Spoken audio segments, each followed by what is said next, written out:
Hello, everybody, and welcome to Voyages of Dusk and Dawn. How are my favorite players in the world doing today?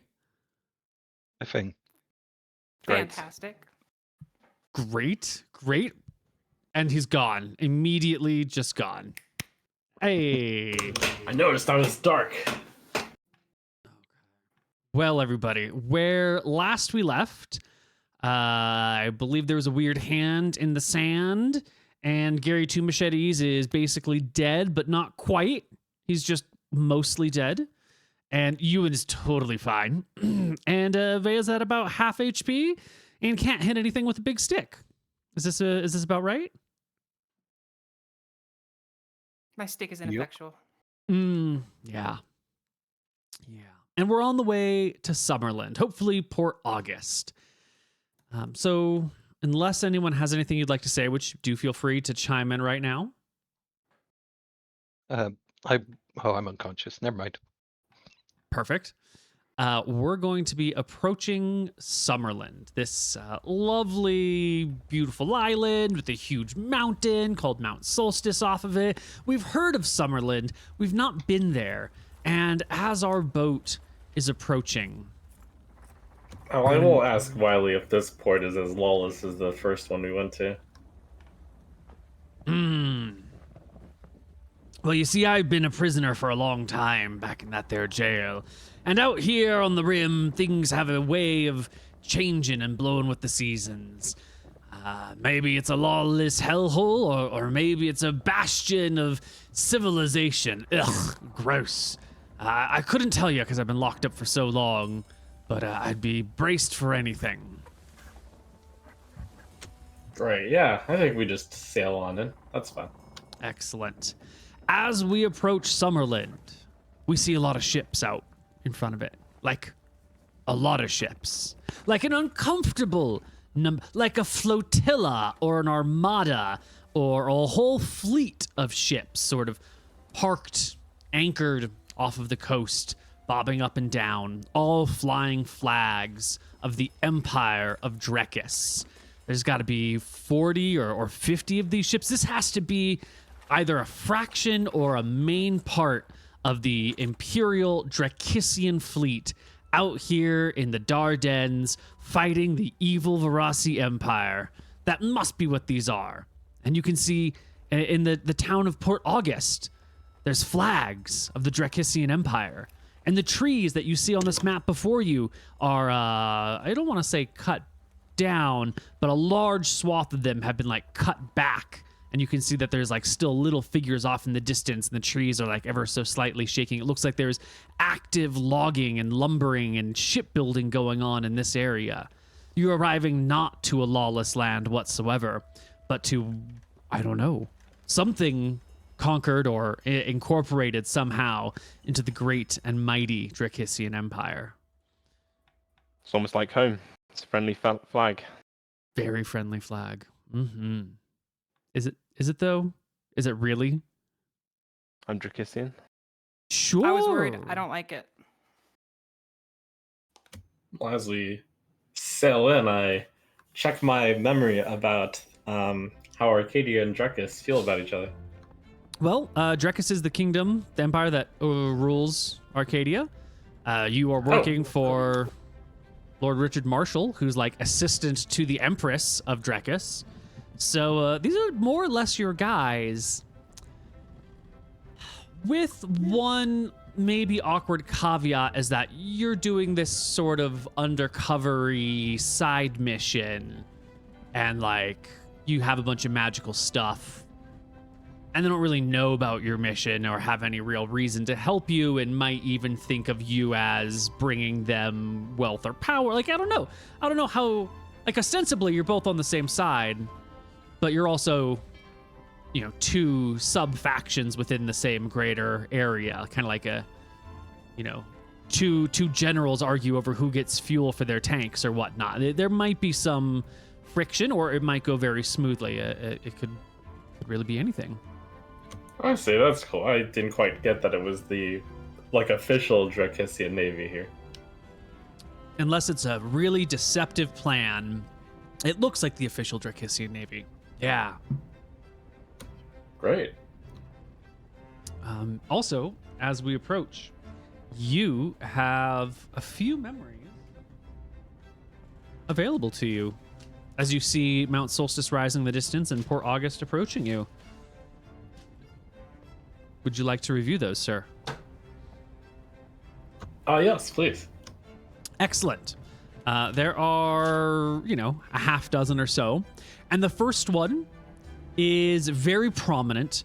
It's this feeling of joy and accomplishment and success and pride. You are standing on a boat. You are looking out at this island. The island is actually bigger. The one you see before you has this like 3 arms sort of spiraling out from the middle. This is more of like a rounded island without the narrow, stretchy arms.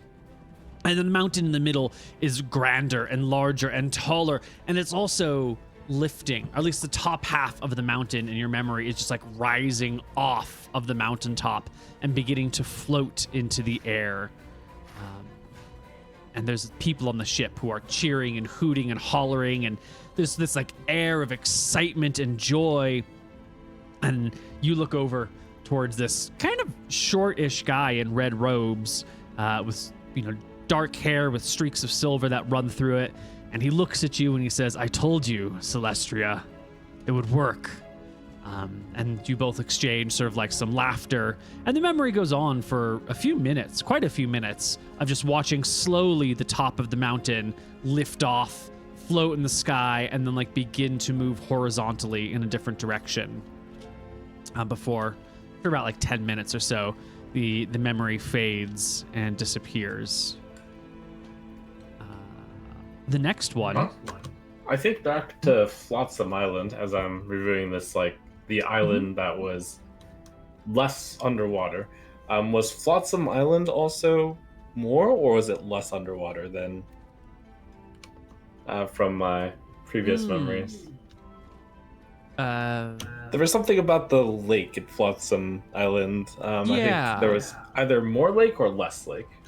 The lagoon was smaller in the past, and the shape was definitely a little bit different, but it wasn't hugely different. Like it was, there were some. Where's my drawing map? Where's my drawing tool? On Flotsam, like the shape might have been more like this, and then the lagoon would have been here, but like a little bit smaller. So the island has shrunk a little bit since the memories, but now that you're looking at Summerland, Summerland was much bigger. It was more like that, So it's the discrepancy is larger here. Sweet.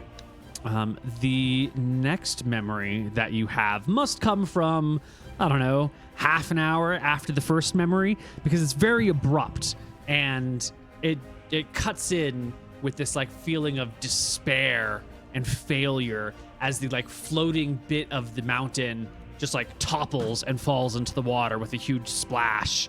And all around on the ship, there's like people holding their head and staring in awe, and like, someone like sobbing in the background, and just this like heartbreaking shatter as the floating mountain produces a huge splash as it enters the sea. And then that memory fades as well. The third memory is of you walking in to a city, a port town here on the island. All around you, down the main road, there are knights and wizards and clerics who are like on their knees with their hands behind their backs, their heads bowed in like a form of surrender. And standing behind them are the cheering men and women who are throwing like autumn leaves into the air in a confetti sort of way that sort of sprinkle around. And all the people standing up and cheering are cheering your name, Ishtar, Ishtar, Ishtar, over and over and over again as you proceed into the city, a conquering hero. The fourth memory is from atop the mountain that you're looking at. And looking down at the island, which again is, bigger and rounder. And you can see like little bits of smoke rising from this town and that town and damage all over the place. And you are saying on this like balcony on top of the mountain, surveying your domain. And you're like saying, sort of to yourself for posterity and record. Today is the start of a new era. Soon all 9 towers will come back into line. I know who holds the key to the fortress, and I know where to find them. And then your hands rest on the big banister before you in a very like emperor way of like overlooking your brand new conquered domain. Your 5th memory is maybe a little less wholesome. You're walking through the ruined streets of a city, looking up at the mountain, upon which there are 4 copper dragons who are like perched on either side of the mountain, just like fanning their wings and holding there while smoke rises from the ruined city around you and the forest beyond you. And a softer, more feminine voice says, "Everywhere Ishtar went, destruction followed. If you try to shape the world as you see fit, you will inevitably destroy the things you cherish. Be warned, future holder. Seek peace, not power." And that one will fade.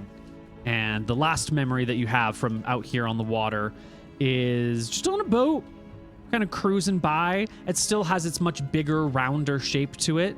And it looks a little more peaceful. The trees are growing. There's no more smoke from towns. The dragons are gone. The mountain shape is different than what it is today.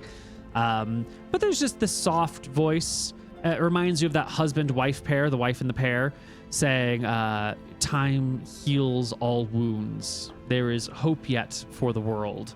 As like she floats by on the boat, just surveying the island, watches it for a minute in silence. You can feel someone holding your hand, just sort of like out of your field of view. And then that fades, and you're left with the reality before you of the Drakissian fleet surrounding Port August. Wow, cool. A few questions about these memories. That last memory, was it of the pair, or was it just reminded me of the pair? You get the vibe. It's the pair. Yeah. Okay. On the topic of the second to last memory, was that lecture? Was that some voice that I've heard before? Absolutely. Yes. You have heard that voice before. It's the same voice. It was the same voice that I have the note. It's just in here somewhere.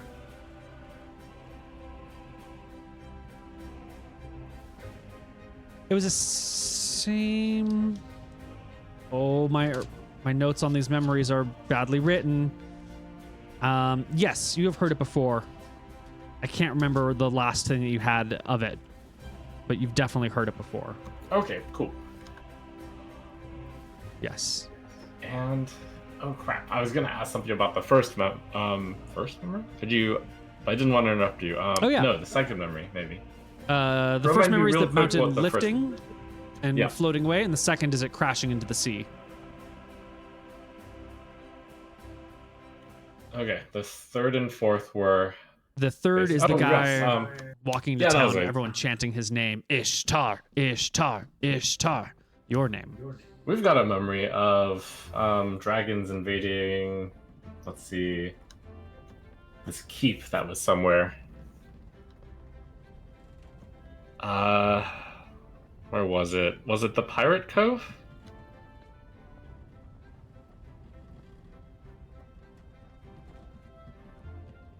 There was some fortress where I had a memory of a guy. You're talking about, let's go back to Flotsam Island on the map. You were in Moss Mountain, and there was a dragon poking its head into the yes. fortress, and you were defending it. Right. That, I believe,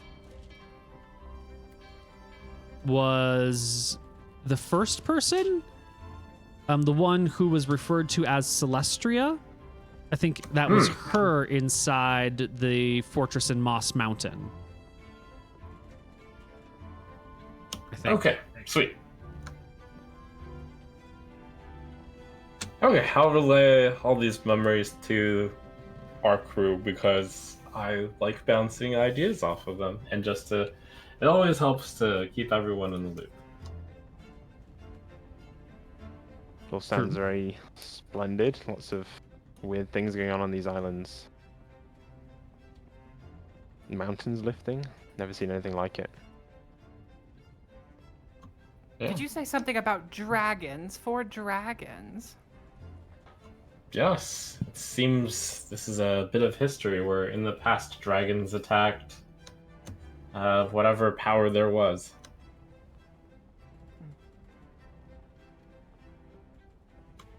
From my collected memories, do I get the sense that Celestria and Ishtar, like, is Celestria part of Ishtar's empire or different entity? Ooh, good question. I don't think you have a clear, from this set right here, I don't think there's a clear correlation. They're from different points in time, obviously, but it's hard to know how they relate to one another. Like, clearly the stone had been passed from one person to the other. So maybe Ishtar is the a holder from before or after Celestria. Okay. Well, this particular series helped. The Celestria memory was before the Ishtar memory on this one, right? Yeah, it was the first memory. Doesn't necessarily mean it's the first in chronological order, just the strongest. Okay. Cool. Cool. Well, you can sail into Port August. Now, as you're approaching, you're in your last few places, your plan was to sail down the coast, transform the boat, and then walk into town. The deal around Port August is a little bit different. Like, there's a town that's walled off on one end, and then there's a forest beyond them. And right now, beyond that is like being actively logged by people. And then the area around the town is sort of rocky cliffs, and only the port, the docks on the east and west side of the town actually have access to the city. Like, there wouldn't be another place in town to pull your ship up to. So if you want to dock, and not transform your boat into a box, you might have to do it like way, way far on another side of the island and then walk through the forest or something. Otherwise, someone's going to see it. There's a lot of eyes around here. Lots and lots of eyes. Very occupied port. Okay, that's fine. I fully intended to just dock here and leave the ship. As we pull in, I keep a note on if the ships are crewed or if they're, if they're fine All just being crewed. left here. Okay. Well, the ships that are floating out in the water are definitely all crewed. As you get towards the actual dock itself and look at the ships there, you'll see that there are sort of soldiers walking up and down, and there's a couple of people on each boat. But you get the vibe that they're, there's like one guy on guard, and then there's just a bunch of other people hanging out and doing their own thing. Everyone always keeps an eye on their boat, but also there's a bunch of folks that are just enjoying being on boats because that's their life, that's their vibe. All right, fantastic. Well, as we dock, I do the proper docking procedure, be that paying the dock fee or be it something else. Yeah. You pull your boat up, somebody runs over with a little flag to help you direct to an open, there's a word. Parking space. Yeah, there's a real word for it though, that I can't think of right now. Parking space, we'll call it. It's And like then a as you tie-off or something, but yeah. Yeah. Mooring. A mooring place, sloop, spot, something, yeah. You pull up, you dock up, you toss the ropes over, they'll pull you on, and immediately, this person who's flagged you down has like another person running up behind them wearing some armor with a spear. And he looks at you and he says, "You there with this small vessel, where do your loyalties lie?" And he says it in perfect Drakissian. Yes. Hello, Vincent from Drakus. A pleasure to meet a friendly face.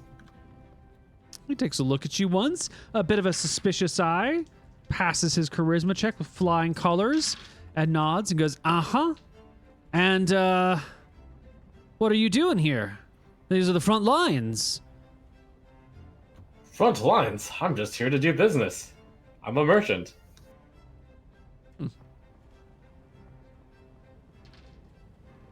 Yep. Well then. These are the front Welcome aboard. lines. Who's the enemy? The Are you White joking? didn't even know these Not islands yet. existed Genuinely a don't year know. ago. No. The Vosi Empire is the enemy. Their fleets have been rampaging across the Dardanelles. They're on the south side right now, and the rest of our ships are chasing after them. We'll catch them soon. We'll sink them, and the Dardanelles shall soon be free. Don't Welcome you just ab- go around in circles with these currents? Chasing each other forever? Around the whirlpool? Why, sounds like you don't know anything about military strategy, he says, puffing up his chest and putting his arms on his hips, even though he's just like a dock worker and definitely doesn't know anything either. I wouldn't say I do, I'm just a guard, no. I'll humor this guy and say, yes, we are just humble merchants. And I'm very curious. So, are we winning? I hopefully ask. We certainly are. That's good to hear. Has this Vosi Empire actually been taking on the Dardanelles? I wasn't aware of this. He says as he, finishes tying off the other rope on the back of your boat. They swept through here a couple years ago, took over half the islands on the outer rim, and we've been plucking them off ever since. Oh, that's fantastic. Do any of the islands still fall under the Vosi rule? I'm not sure. The fleet that set out to go round the rim should be liberating them as they go, but I expect an island or two will have to be skipped over in the name of expediency. Well, But it's only a matter of fantastic. time. Within a year, tops, everything should be ours. Great. I do the... What is the standard Drakissian pride? All hail Drakis or whatnot? You can improvise it. Whatever you think it should be is what it is. Something to do with Drakissian liberation, I like, because they seem to liberate a lot of lands from evil forces. Yeah, what was the name of our queen? Valuria Wick. Great. I'll give the... By the grace of Queen Wit. Excellent. He gives you a nod by the grace of the Queen, and welcomes you aboard. And if you try to give him money, he waves it off, saying that, in times like this, there's no time to worry about docking fees. We're just trying to, get everything up and running. It's a pain in the ass to follow those logistics. I appreciate it. We have an injured man on board. Where can we rest up for a week? He points down the street. The inns closest to the ports are all filled right now, but if you head down towards the far side of the city, almost all the way to the wall, you'll find a couple of inns with room to spare. Okay, thank you very much. I nod and appreciate his generous stuff. And I'll think to myself about how normal it is for a crew to just stay purely on the ship for such a small vessel. That would be completely fine. If your crew hung out on the ship and stayed there, you wouldn't have to pay for extra lodgings for them. They could keep an eye on everything. That would be totally acceptable. Also, if your crew wanted to be off the ship for liberties and to hang out and visit with the people in town, that would also be pretty normal. Typically, under most ordinary circumstances, you want at least one person to keep an eye on things so that it doesn't get stolen. But in a situation like this, if you feel like there's a high level of trust of the people around you, you could probably ignore it. You could ignore it as in you could leave the boat unmanned, or Yeah. Like if you go to a modern dock in a modern city, most of the boats there have absolutely nobody on them because everyone trusts one another that nothing's going to get stolen because it's a high trust environment. So if you think this is a high trust environment, then you don't have to leave anyone on the boat. But in a low trust environment, I would always leave someone on it. And it's up to I you. hear you. So I judge look how- around and see if it's a high trust environment in terms of are any ships left unmanned. None of the ships are left unmanned, but they're all ships of war with like soldiers and weapons and whatnot on them. So they might be following different protocols than yourself. Okay, cool. Well, I think on our first day here, I'll invite anyone who wants to, well, basically just Faya and Ewan. If you want to stretch your legs and go into town, feel free. I'm going to look after Gary. We'll hole up here. And I'll probably go visit town at a future date. Yeah. Alright. Well, I guess we'll come back here to rest, save on the inn rooms. Why We don't have to hold Gary as well. Mhm. Can leave him here. Wiley feels very uncomfortable. There's way too many soldiers around for him. He mutters something under his breath about like, well, there's enough faces here that I don't know, I might get recognized. I'm just gonna keep it quiet down here on this boat if you don't mind. And he just hangs out below decks, peering out every now and then, watching for familiar faces, trying to keep a low profile. I'll go to the pub, pay an extra little bit to take my cup outside, and bring Wiley and everybody some drinks. Excellent. That'll be, it's like what, 3 copper a drink, plus an extra one to take the mugs with you. So four each, Okay. which I expect you'll take off your character sheet. Yep, going to do it right now. Okay. We'll spend the first night here on the boat, and then I think tomorrow we can walk around port and see if there's anything of interest. Okay. We'll keep Wally to look over Gary. Well, no, I'm not sure I trust Wally with the boat. We don't trust the old man with only one good leg and no hands. What's he Can't gonna trust do? him with an in tab either. He'll run that up through the roof. Well, your first night passes peacefully. Throughout the day, and especially in the evening, you can hear the shouts and cheers of victorious and celebrating soldiers and sailors blowing in from the port town onto the boat. By the time the sun rises, it's a quiet morning. There's gentle waves lapping along the coast. A couple of seabirds making some noises. Some seals in the harbor barking at one another. Sound of an angry person kicking some dogs out of a house that they shouldn't have been in. Just a normal, lovely day. Great. I'll address Faya and Ewan on this next day.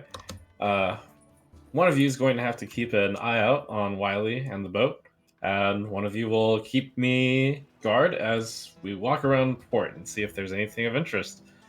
Who wants to take which? I need to go buy a hat, but then I'll go hang out with Wiley. Yeah, I'm least injured, so maybe I'm better on my feet.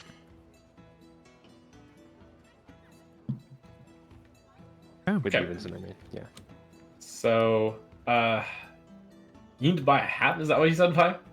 Yeah, I lost my hat when I washed up on shore. Well, I passed out in a rowboat. I ended up here without a hat. Okay, let's go hat shopping first, and then I'll come back for you, Ewan. Sure. Okay. You all head through the town, and it is busy. There are lines out of the doors of many shops here and there. There's people sort of sleeping things off in the streets while officers come around and try and like round up drunken sailors who have missed their calls. They got like sticks and they're like whacking the sailors to get up and get back to their boats and this and that. It's a very, very lively place. Lots of flags, lots of gleaming armor and weapons, walking about. People with clearly magical swords that they're like toting very visibly at their sides while wearing like double bars of a captain's rank on their pauldrons. It's a busy, bustling place. You can find a shop that sells clothing. They'll have hats for sale. Not a lot. The inventory is extremely low. They've basically been bought out of everything at this point in time. But you can get a very basic, plain, felt hat that's just a wide brim, rounded on the top. And if you want, you can like get some pins and turn it into a tricorn or whatever else you need. But it's just your standard medieval peasant round hat. Perfect. I'll try to get that, and then I'll go out and look for some feathers to stick into it, but we'll worry about that later. Done. There will be Thank you, feathers you Captain. can find. Cool. 5 silver for the hat. After the hat shopping trip, I'll take Vi back to our boat and take you in. Great. We have a list of equipment we need to reacquire. Okay, fantastic. We'll see if there's any left. It sounds like this shop might have been economically pillaged. But we'll go to the smith. Yes. What does everyone actually need? I'll make a list now. Gary, you just need another machete, or have you already got that? Oh, I need a machete and a water skin. Pretty much. And the other stuff can take or leave. I just need a shield and leather armor. I only have 1 water skin. Should I have 2? I only have 1. Okay. Okay. Do you need That's a prices short for all list. that, or do you have prices already? I can look them up. Perfect. Yes, these things are by and large available for you. The leather armor that you're going to find is here. It's definitely used, and it's like a hodgepodge of armor that has been sold and then like repaired and then being put back on the market again. But it'll function for regular prices. You will be able to find weapons without too much trouble. The machetes you're going to have to get custom made, and there's a bit of a backlog, so it'll take a week to get your machetes. Perfect. Is it just 1, or you took a spare scimitar out there? Just 1, yeah. I stole a sword from the pirates, so I have Perfect. a cutlass and a machete. Once I get the new machete. Alright.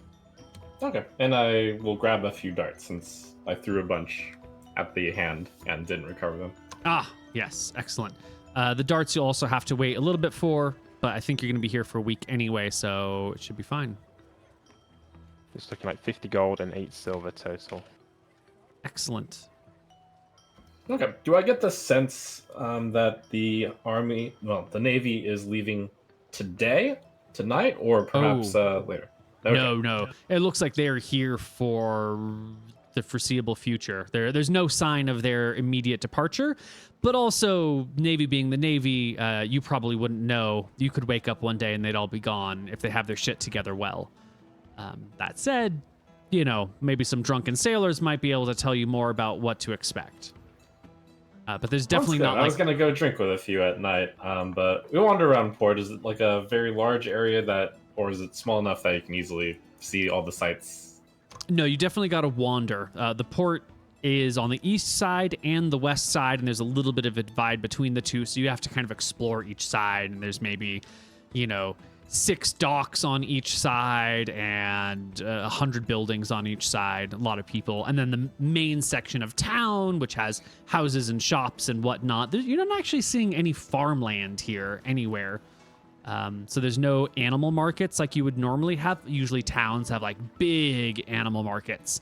And there's just like little tiny chicken coop style animal markets. No pigs, no cows, no goats, no sheep. Okay, interesting. Well, I'll spend most of the day with you and just touring Port Augustus, pretty much like a traveler. Yeah. I'll keep an eye out if there's any business deals that could be made here as well. Mm-hmm. None of the buildings that you see, you will recognize from your memories. The memories are old, very, very old, so it's possible that they weren't in Port Augustus. They were maybe from a different town, or in the last 5,000 years, all the buildings have changed over at least once. But just as a point of order. Yep, if there's a tall place in Port Augustus, I'll climb it and look at Mount Solstice from it.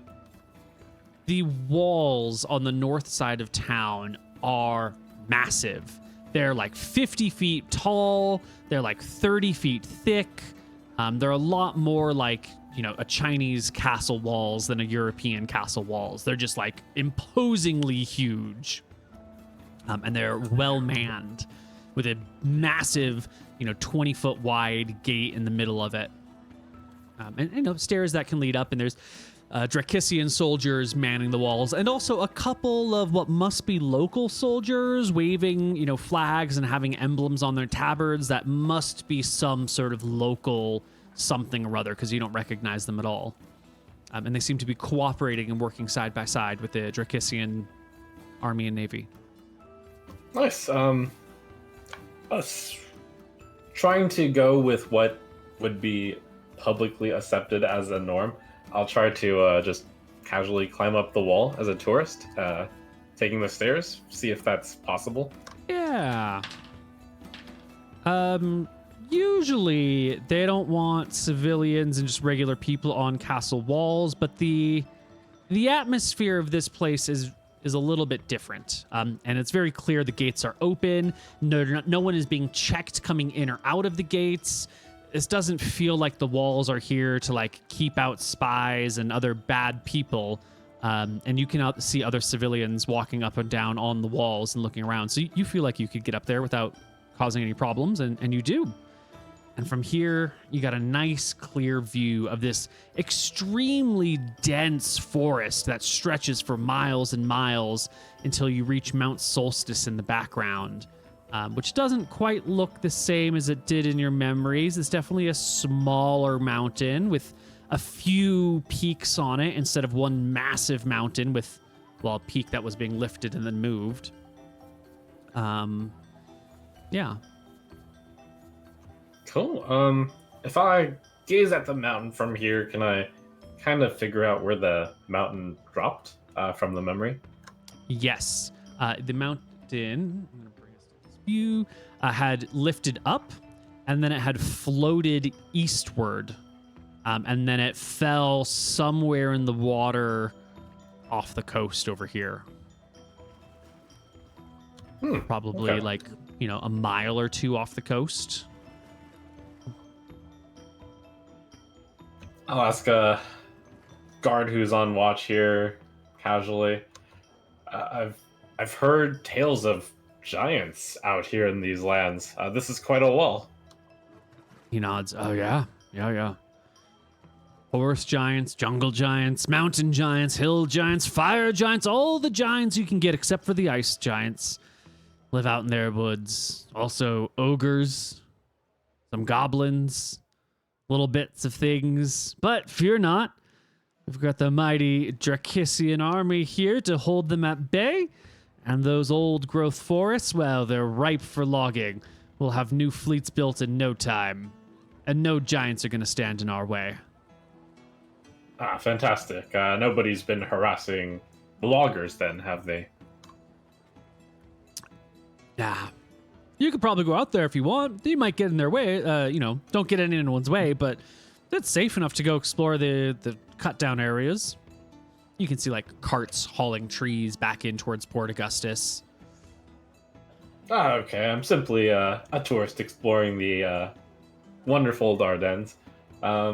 Is there a certain limit where it's dangerous to go past? Well, I wouldn't go beyond the area where the woodcutters are. There's certainly patrols of knights within the woods, but you never know what might have slipped past them or what might not be there. If you head over to Port Julia, maybe you can see some other stuff. They're setting up the outposts on top of the mountain right now. And that's from Port Julia. Oh, we're colonizing this mountain. Colonizing's maybe not the... there's some old ruins up in the mountain.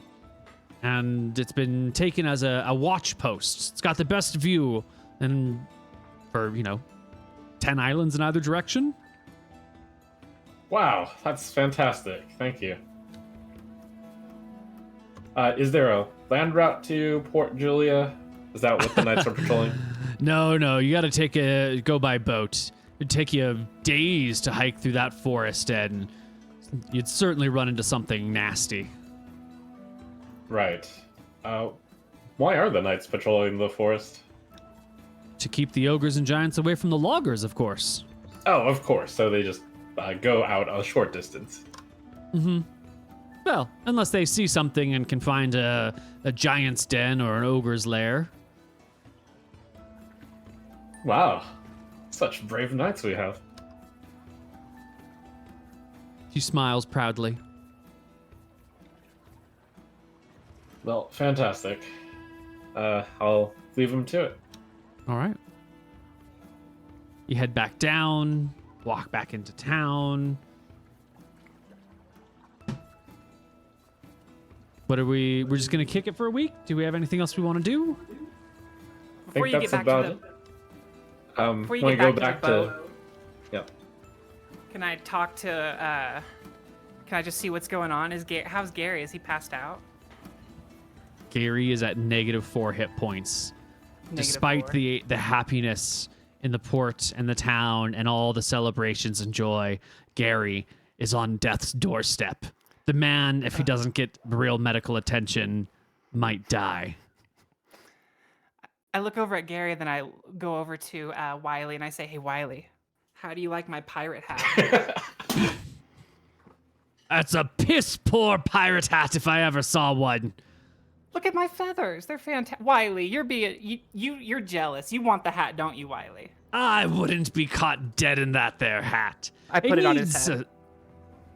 Very funny, lass. Take it off. It needs a skull or crossbones or something sewn into it, or pinned up on one side. And you gotta get those damn seagull feathers out of it. You gotta put something good, like a blue jay, or what do you call it? A red bird, you know? There's no pleasing you, Captain. All right, and I lean in. Just give me the sign, and I give him a wink, and then I walk away. Mm-hmm. He nods approvingly.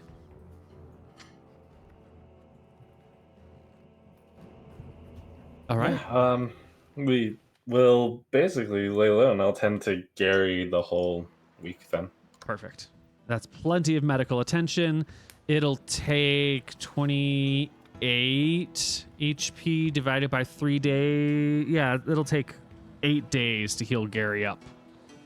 A lot of time. Sounds good. When Gary's back to consciousness, I'll inform him about everything we've been up to. If Gary is interested in taking a... Let's see, when we say rest, like, is a casual walk around port interfering with rest enough? For most of you, that's fine. For Gary, he really should just lay low for a while. If he takes a walk around town, it might cost you like an extra day or something. Okay. I'll let Gary know if there's anything he wants to do in port when he's all better. Feel free. Well, I was thinking this is like the 3rd or 4th time you guys have saved my life after I've been gruesomely mauled by some creature. So I was thinking I'd take you all out for a meal and get you a couple of beers. Sure. No, Gary, it's you that saved us by bravely facing down all the monsters. Well, I mean, bravely or stupidly, still, I'd like a pint. What's the difference? Yes, we will be sure to have a celebratory pint before we leave. Good. As long as we do that, I'm fairly happy. Oh, you got me a new machete. Oh, that. No, thank it's you. on commission, Gary. The blacksmith's working on it. Oh yeah. It'll be of course. done once you're on your feet again. Oh, thanks. I better go back to bed. I feel like shit. Yes, you've been through quite a lot. Thank you for everything you've done, Gary. Yeah. The boat smells terrible because of Gary being in there for 8 days. Yeah. And you're in there for 8 days, and Wiley's hanging out with you for most of that time. And he's just, telling you this story and that story. And the concept of the smell comes up, and he tells you that back in his day, he would have had 3 swabbies under him cleaning this place out. But poor old Wiley in his old age, the best he can do is get like 1 sponge on the end of a knife and try and like rub it down on the decks a little bit. And he talks about how the sponging is so difficult, especially when you go to the bathroom. Trying to clean yourself with a sponge attached to a knife is a delicate task. And he goes into far more detail than anyone needs to hear. Nice. Actually, I was going to ask you something. You know these have you seen these gems? Gems? Aye, these. And I'll take out the gems I stashed in the boat. Where did you get these gems? From the chibble, the chol, the. Oh, yes. I don't think you've Lobster. shown him these gems yet. So his eyes widen at the glittering gems. And he goes, now there's some booty. Where'd you get those? A giant lobster. Of course. Aye. Where else would you find gems? Well, have I told you the story about the time I went into the princess's bedchambers? She and her newly beloved knight husband were in there. It was their wedding night. It was all akimbo. There were swords and shields lying about. The bed was a-rockin', and that's when old Wiley came in a-creepin' up through the window onto the balcony. They were so distracted by this and that and the other thing. Crept right on in, pulled the gems right off the jewelry stand by the bed. Neither of them saw me coming. I was a young man back then. Pulled a whole hand. I guess you could say he was a giant lobster. There was lots of pinching going on. Maybe it's the same thing. I don't quite think so. Also, I think I used to hunt people who did that sort of thing. Only a few years ago. But anyway, do you know how much these gems might be worth? He will eye your gems and give you an appraisal check. Did I tell you anything about the gems? Did I give you a I name? have 3 gems from. I have no info. Perfect. Maybe chat knows. No. If I haven't given you info, that means I left it until now to decide what they were. Wiley gives you a good old success. And And I'll give you a second opinion if you showed me to. I think we've seen it, maybe? Not sure. Yeah, you've seen them.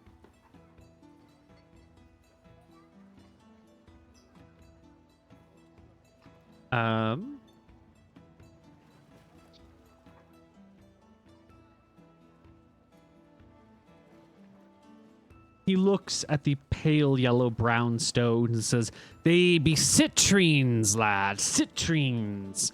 A semi-precious stone, depending on the quality of cut, somewhere between 10 and 100 gold each. I'd price these somewhere around the 50 GP mark to a good buyer. A fool you could probably take for 100, and a shrewd merchant could talk you down quite a bit. Citrines are native to the Dardanelles, one of the more common stones around these parts. But further away, you might be able to find something a touch rarer. Or sell them for a touch more, since they're rarer." Thank you, Wiley. I've been curious about them for a while, but I never really got the chance to. Yes. That's nice. It seems like over the course of a week, this port, since there's so much activity here, might be the place to unload 150 pounds of silver. Absolutely. Yes. What do you mean you want to unload 150 pounds of silver, though? In what capacity? If there's... No, I inquire among merchants first to see if there's an interest in a lot of silver. And then I would then try to sell whatever amount without crashing the market. Oh, you mean like convert silver to gold, or? Yeah, we We have collected raw silver, I think, 150 yeah. pounds of silver from the underground Mhm. layer. Mhm. From... And then, yeah, basically, I'd like to turn it into currency, I guess. Right. Someone will trade you at a reasonable markup, raw silver bullion into silver coinage for every, pound of, for every, there's 50 silver coins to a pound. So for every pound of silver that you give them, they will give you 47 silver coins. And so it becomes currency, and they'll make a slight profit in doing so. Sure, that seems like a good deal. Okay. It's definitely a good deal. 47 times 2 is 94%. And you said you had 150 pounds? Yeah. I got 7,050. That's right. That's what I got too. Can we get that in gold or possibly platinum if that's being used? No, everyone wants these gold and silver because it's so light and easy to carry around. You can get it traded for silver coinage, though. 100%. Sure. It's the same weight we're already carrying, so Yeah, but What's the this can be difference? used for transactions, unlike Yes. silver bullion. yes. Yes. All right, well, that's good. I will mark plus 7,050 in the ship hold. Fantastic. Everyone wants Take gold. off the money for the extra gear we bought. Excellent. Okay. I put the value in Discord. It's 50 gold, 8 silver. I actually typed it. My bad. Okay, we will dock 50 gold and 8 silver, you said? With the darts, Yes. we'll just round that to 51 gold, so that's 510 silver.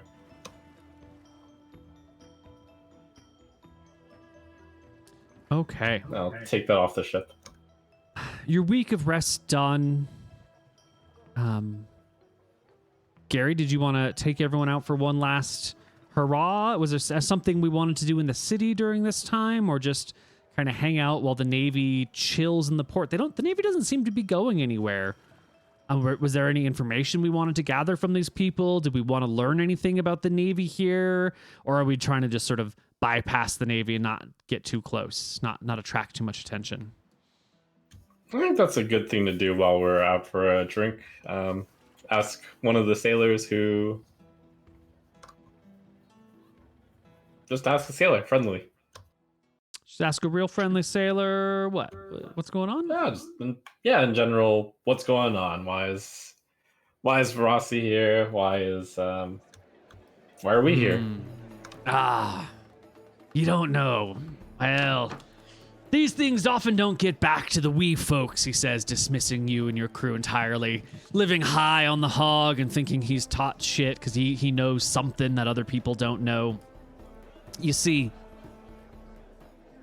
the Vosi Empire started a couple decades ago in Solemn, in the city of Valesburg. There's a dark and evil tower there, a relic of the ancient past, one of the towers of Ferris that's long been cursed and haunted. And in that haunted tower came to rise an evil man named Oris, a cleric of Vosi. He conquered the area. He rose his 4 great generals behind him, a cleric, a wizard, a warrior, a knight of some kind, and a terrible assassin. And these 5 people slowly set about conquering all of Solemn, the great continent in the east. They moved out towards Tide's End, the very edge of their western border, and then they moved deep east. They've burned the elven woods, slaughtered everyone in their path, They employ orcs and goblins and ogres, rallying them up and sending them to the front lines. These are monstrous creatures. When they attack a town, they don't wait for the town to surrender. They go through and slaughter everyone, and they take all the wealth for themselves. That's how you get the ogres and the goblins, the orcs to work for you. You tell them it's no holds barred. You tell them they can do anything they want. They can take any slaves. They can kill any people. They can do as they see fit, as long as they, attack the right towns. And they've been spreading their dark and evil influence across the entire continent of Solemn. But so great is their greed that continent is not enough. They've turned their eyes further west, first conquering the great island of Ferodia, then coming here to the Dardanelles, where they took most of the Outer Ring. They've even pushed all the way up to Ethos in the far north. Now, Ethos is that if you remember from Rise of Drekis Chapter 2, you were on Ethos. That was the Santa Barbara campaign. And you were fighting the Vosi envoys who had some orcs on the far side of the mountains there. This is the same group. But these people, eager for Arcadia, have been turned back time and again. The great dragon Shine has pushed them back. The King Imric McGarry has joined the fight as well, at least when they were closer to Arcadia. And we put together a fleet, built it of the finest trees we could get. If only we could have gotten the trees from the Elven Forest, but it's crawling with undead that no one seems to be able to fight. Anyway, out here we are now with a great fleet, trying to rid the Dardanelles of the Vosi Empire, and we're close. We're so close. Half the fleet is chasing them as they go round the Outer Rim.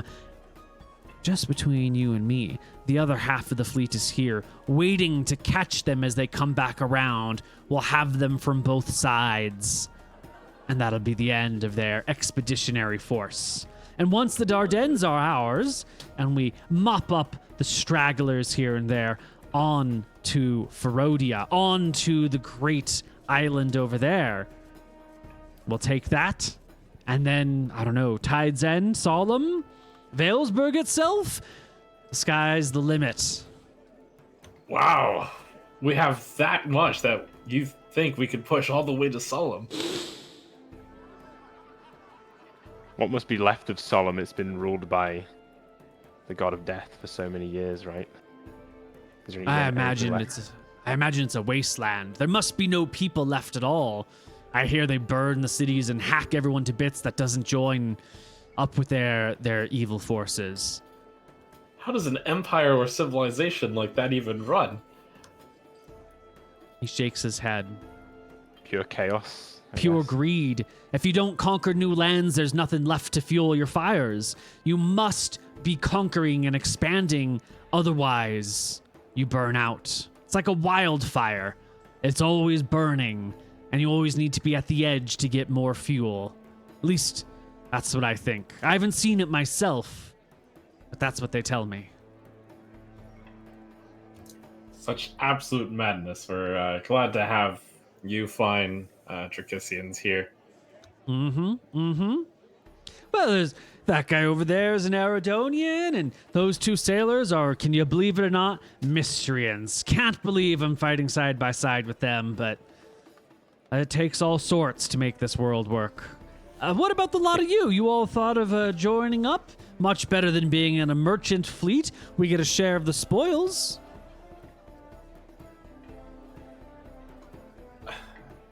Oh my. Well, I'll let the other three answer. I'll answer first. Oh my. That sounds far too exciting for a man like myself. I almost got killed by a lobster, so not for me. Yeah, have y'all Lobster. fought any of those Griffin ships yet? The White Prince's ships. He nods. No, the White Prince has stayed to the inner the inner rings and the mid rings. He's engaged in his own confrontation with a great sea dragon named Telemachy. They've been fighting and quarreling over the Midlands and the inner islands for some time. They say the White Prince sealed Telemachy under a mountain 1,000 years ago. I don't believe the White Prince is that old myself, but that's what they say. And that ever since the dragon's been freed, he's been seeking revenge, picking apart the White Prince's empire bit by bit. I haven't seen or heard from either of them the entire time we've been out here. Keeping themselves contained on the inner islands. What is with these dragons being sealed underneath mountains? Is there another dragon sealed under a mountain? Why, yes, back in our homeland, there was that famous one. You've heard of that, haven't you? Scoria? No, came she out lived in a of- mountain. She wasn't sealed in a mountain. A brimstone. Oh, that's just a legend. I mean, I guess you're right. Lots of legends of these things, but there's no actual dragon named Brimstone. That's just an old Akuban story to try and keep the Spice Islands under their own name. But damn it, the Spice Islands are ours, and they'll be ours from this day until the end of days. And no stupid Akuban story about dragons living under mountains would ever stop us from taking back what's rightfully ours. He spits on the ground. I guess Telemachy was just a legend till it came out. And it wasn't anymore. Could be the same with this brimstone. I suppose, but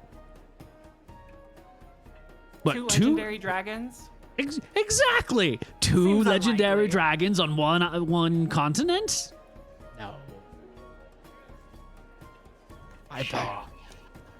What about this White Prince fellow? What do you know about him? And I kind of dig to see what Drekis in general thinks of the White Prince. Well, he's In our soul. He's a cleric of Astaire, the god of lawful society and rightful rule and all that stuff. So he seems a decent fellow. He's a cleric after all. He's one of the last great cleric kings of the world. Shrugs. Oh no. If he's fighting it against an evil sea dragon, he must be doing the right thing. Right? And I keep the drinks flowing for him as he tells us the tales. Least I can do for him. Mm-hmm. Yeah, he's got a story for you about the White Prince. The White Prince, the way he keeps everything together is he's very focused on bringing together orders of magic. He lives in one of the great towers built by the Archmage Ferris back in the day. The first tower to ever be built rests on an island within the Dardennes. I guess I don't have its name after all. It's not a floating island, right? Of course not. Islands don't float. You're thinking of icebergs. You've never made your home on an iceberg. No. Have you made a home on an iceberg? I've never even seen an iceberg. Well, that's not true. Hold on. There are floating islands. They're called Zeratons. They're actually giant turtles. So big and that sleep for so long that moss and vegetation and societies grow up upon their backs. Those are the real floating islands. I've forgotten about the And Zeratons. when's the last time you've seen one of those? Well, I haven't seen one, but my older brother, he's a tradesman out of Bontheris back in Drekis. He said maybe 10 years ago, 15 years ago now, he was on a supply mission down to Caledonia and that he saw a floating island on its way down to Caledonia, slowly moving across the ocean. I didn't quite believe him. I thought that the ice must be playing tricks on his eyes. Too much time at sea, you see the wrong things. Too much time spending staring at the water, your eyes go all numb and you see the wrong things. It was probably a pile of flotsam. But he says he saw a floating island going from Arcadia to Caledonia. But if that was the case, everyone in Arcadia would have seen it. It's a highly populated area. You don't just float islands away from a city without everyone knowing about it. So I think he's full of crap. I think he spent too much time at sea and had too much scurvy. That's why. That's why quite people a think tale. mermaids exist. Mermaids. So he just mentioned something about a tower, and I'm going to dig through my own memory. And my own knowledge. What's public knowledge about the tower situation of Towers of Ferris? Way back in the day, there were these like great towers of sorcery or of wizardry, of study that were created at like the beginning of the Age of Might. And these were like sources of learning.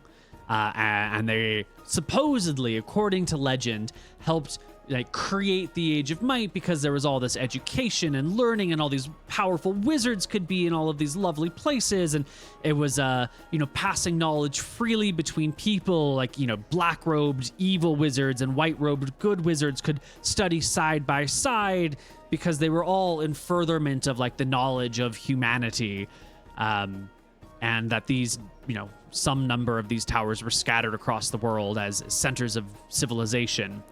And then, the dark times came, the world was thrust into chaos, the gods came and, raised new lands, sunk other lands, storms washed over areas, earthquakes ripped everything asunder. Arcadia went from like one nice solid continent to being like ripped open, and all the canals that separate it pulled apart. And in this process, many of the towers were lost or destroyed. Some through like rioting peasants, others were swallowed up by the changes in the land. There is this legend of an airship manned by wizards that is one of these towers being used metaphorically here, a school, a center of learning. And supposedly, the great wizards of Arcadia in the modern era can find this floating airship if they know how to find it, and read the old texts there. But you've never seen it, and you don't personally know anyone who has. That's maybe more of a, it's hard to separate fact from fiction. Everyone wants to say they've seen the airship. It brings you brownie points. Okay, so of the Towers of Ferris, is there only really one publicly known tower, which is this airship? Well, this guy that you were just talking to said that there was one in the center of the Dardanelles where the White Prince lives. So that would be two. And then he also mentioned that there was a tower in Valesburg in Solemn, but that it was like cursed, which tracks. Some of these towers were supposedly cursed. So that might be three. But I don't think you know of any others. Yes. Is it public knowledge in any way how many Towers of Ferris there are? Or is it like rumored or guessed at?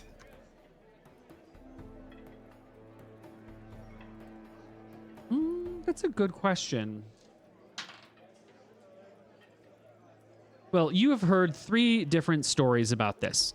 One story is that there are 8 towers, one for each school of magic. There's an enchantment tower, an alteration, an invocation, a conjuring, blah, blah, blah, blah, blah. Another story says that there are 4 towers of Ferris, and these 4 towers are part of like a greater, like they're mobile towers. They're part of like a, the ability to project power across the world. This story is weak. It's the least reasonable of them all, because this has this legend talks about them like they're all airships, like they fly around and they attack things, or they can project power from their owners on them. It doesn't track with the legends of the airship that you know, which is that like it's basically a regular boat, like a big boat, but just a boat, and that's not nearly enough to like hold 1,000 knights in it or something like that. And the third story is that there was a major tower in every major city across Solemn, which isn't specific, but implies easy double digits, somewhere between 10 and 30 towers. And that, that might be a little bit more true. You might need a center of learning in each major city. So those are the three numbers you've heard: 4, 8, and low double digits, one per major city. Okay. I ask mainly since that memory seemed interesting in that Ishtar was standing on atop a tower and saying all 9 towers will be mine. Do I get the feeling that might have been towers of Ferris or just towers? What was he standing on? Where was he standing? He was standing on Mount Solstice. Yeah, it was somewhere on Mount Solstice where someone had built some level of infrastructure. He was on a balcony with a carved stone railing over it, looking down and southward, because you could see the sun in the sky in front of you, so you must be looking south-ish. Yeah. Probably not a Tower of Ferris then, from No, the maybe context. just a fortress built in a mountain. Yeah. But this fortress doesn't float. That would be crazy. Well, he had a memory of the mountain rising and floating and then falling into the sea.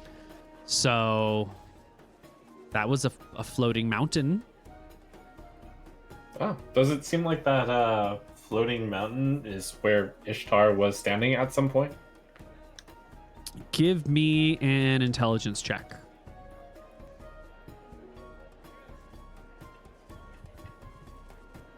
No. The memories that you had, the first one of Celestria watching the mountain lift off and move, as it lifted off, it changed the shape of the mountain, obviously. And then the third memory, as Ishtar's walking through the city streets and people are chanting his name and other people are bowed in surrender, he looks up and you can see the mountain has is still shifted from when that first piece moved up and off. So Ishtar's memory definitely happened after Celestria's memory of breaking off the top of the mountain. Okay, cool. Yeah, so either someone went and built more fortifications in the mountain, or they lifted off a section and left fortifications down below. Any other questions? Anything else to ask the sailor? I'll ask him, have you ever been to Port Julia and apparently this tower they're constructing on Mount Solstice? I have. That's where I actually first started. I was in the first wave that came and attacked Port Julia. It wasn't a hard battle. There were some monsters holding it, but they fell rather quickly. Those that didn't fled into the forests, most of them fled, the cowards. But we were there. I was hoisting sails as the wizard upon our ship was hurling fireballs into the town. We had to get fairly close to be able to actually reach the creatures. And they were wrecked. Then we went aboard. Oh wow, so that was a port entirely controlled by monsters. Much of the right arm of the Vosi Empire is monstrous in nature. Usually human-led, but monsters on the front lines. Disposable, cheap. You don't have to pay them. You just let them run amok. Anyway, we came on in. We conquered Port Julia. And then immediately the knights set out for the mountain, expecting there to be a good stronghold there, and there was. But as they climbed up the pass, brought down walls, or brought down the gates of the mountain and started to go in through the tunnels, out through the roof atop, escaped the casters. You could see the wizards blinking away or teleporting off, others taking to flight and heading out to sea. They say a fly spell only lasts for so long, so I don't know where they went. Maybe they went to the north side of the island and laid low, waiting for a boat. Maybe they're still out there somewhere, biding their time. Or maybe they could fly far enough that they made it home safely. I don't know. Drats, too bad we couldn't get those casters. That would have been quite a win for Dracus, but it seems like you've already done quite a lot. Yeah, but the mountain's peacefully controlled now. Trolls were Wonderful. blocking the gates. Lots of trolls. It was a hard fight, they say. I might tour that place someday myself.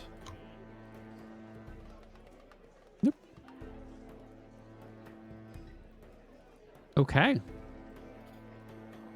I think with that, the sailor is done. He heads back, stumbling towards his ship. Okay, party's all geared up. Yep. Well, that was that's a good lead for us. We'll probably go visit there after we take our revenge on the Deadlands, right? Mm-hmm. Or just Deadlands keep this- after. Ride the wind. I want to ride the wind. That sounds fun. Yeah, over the week I've informed them about my plan on this time getting around this entity which seems to be guarding the Deadlands. I theorize that there's an entire motion sensor of magic that's on the ground of the Deadlands. But perhaps we can bypass it by riding the wind from west to east along the currents of the wind along these Dardanelles to the central island. How feasible is that? Can the wind ride fast enough to get to the center over the course of an hour?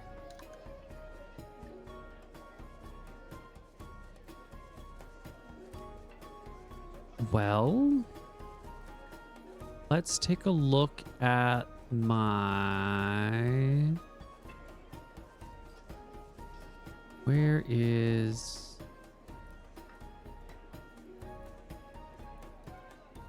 Dense figures. The wind speed at the outer islands is 12. Movement rate 12. So that's going to be 120 feet per minute. And you want to do an hour. So 120 times 60 is about 7,200 feet, which is a little over a mile. It's not quite a mile and a half. So you probably couldn't get from the edge to the inside in an hour. This, section... Oh, that was a bad idea. Yeah, didn't you say it's like 20 miles across? It is many miles across, yes. I don't remember the exact number I gave you because I closed all of my notes. I remember a joke about 20 Mile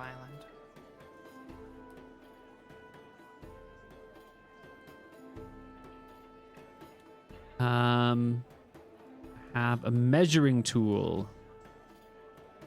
Yeah. So it might be, most about a mile from the shore to the top of the mountain, to the top of the hills.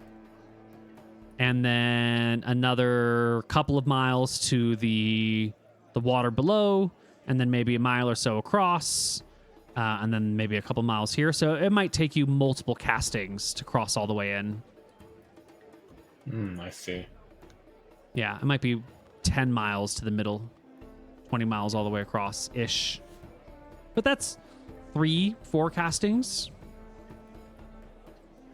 If you just want to get to the water, that's going to be, if this is 10, this is probably 2/3 of that. So this might be 6 miles here, maybe. Ewan mentioned we could just not sleep and march through the night. Might be really That would windy. get us to the...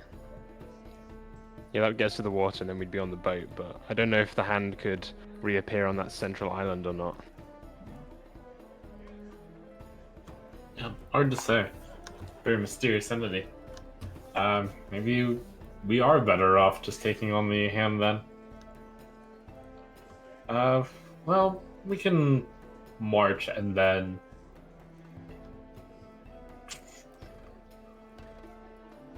When we start to get tired, we can try to ride the wind to the center. Higher dozen. No, I think we can reach the center if we just march the whole day and land there at the morning. Should work. Well, especially since if you're riding the wind up the sand dunes, it's not going to take very much time at all. And then going down the sand dunes is much, much faster. Right? It took you guys like half a Getting up the sand. day to climb up. That was the tough part. Yeah. So we go ride the wind early in the morning, ride, and then walk down the sand dune the other half of the day. Okay. Cool. All right. Anything just- we... Oh, yeah. Gary? We're forgetting Wiley. He's not gonna want to stay at Summerland. There's too many cops. And last time we just had to leave him on the beach, which maybe that's fine, but Bury him on the beach, up to his head. Put a bucket over it. He'll be fine. roast Wiley. Wiley can ride with us, no? No, I can only cover. Is it 6 4 people or more? One per double But level. he wouldn't be able to do the walking part. Oh, so 6. Yeah, but he would slow us down when we were walking towards the center. And you don't have that floating disc thing, right? Not No. that my character knows what that is. I mean, we can leave. That's my point. If anything goes wrong, Wiley's totally fucked. Yeah. Wiley, seems like the deadlines are really dangerous. We might need you to stay in Port Augustus for just a little bit longer. Could we take him to Port Julia? He might be more comfortable there. Sounds like that might also be. Well, I'll ask the guard while we were drinking. Then, is Port Julia full of Dracusians now? Of course it is.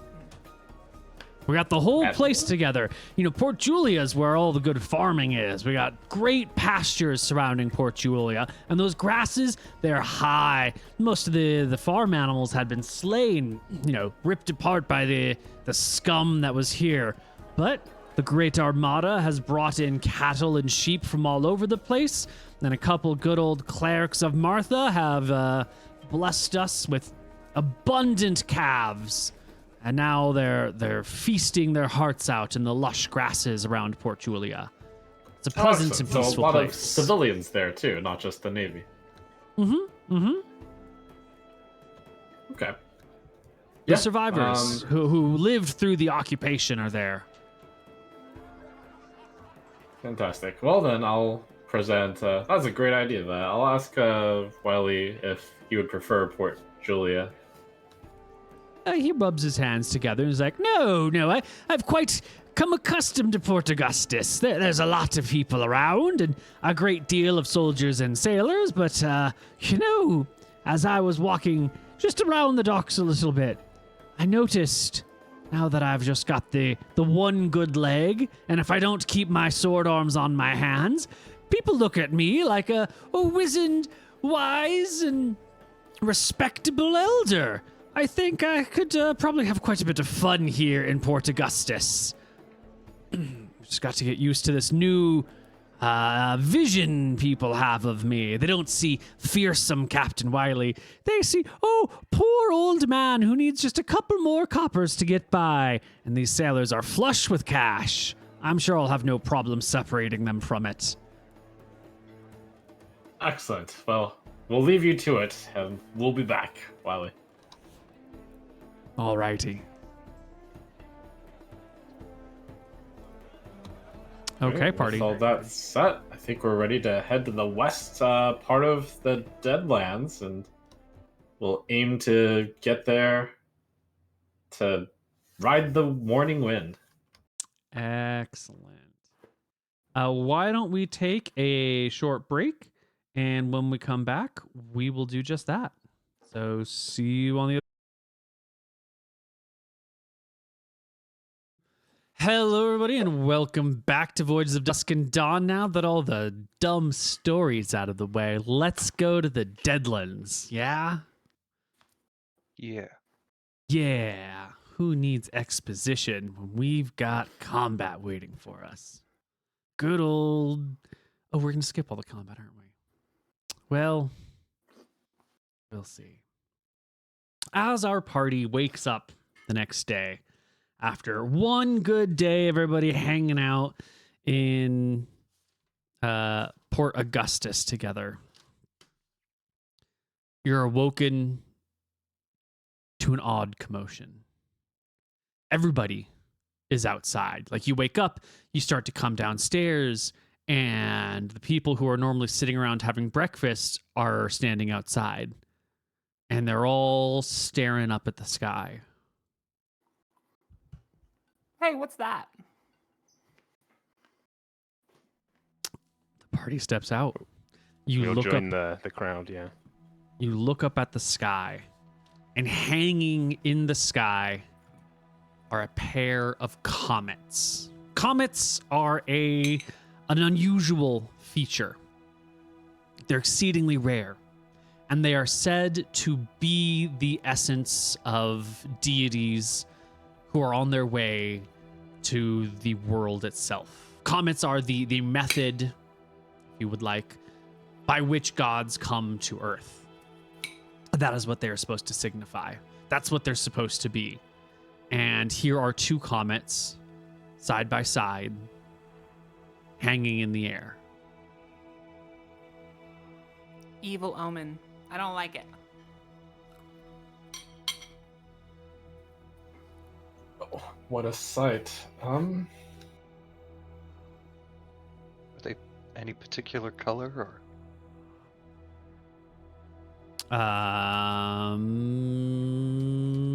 They must be some particular color. Let me see if I remember. It was like some kind of green or something. Yeah, they're both green. One's a cool green, one's a warm green. Should make a memory, Vincent. This is quite a sight.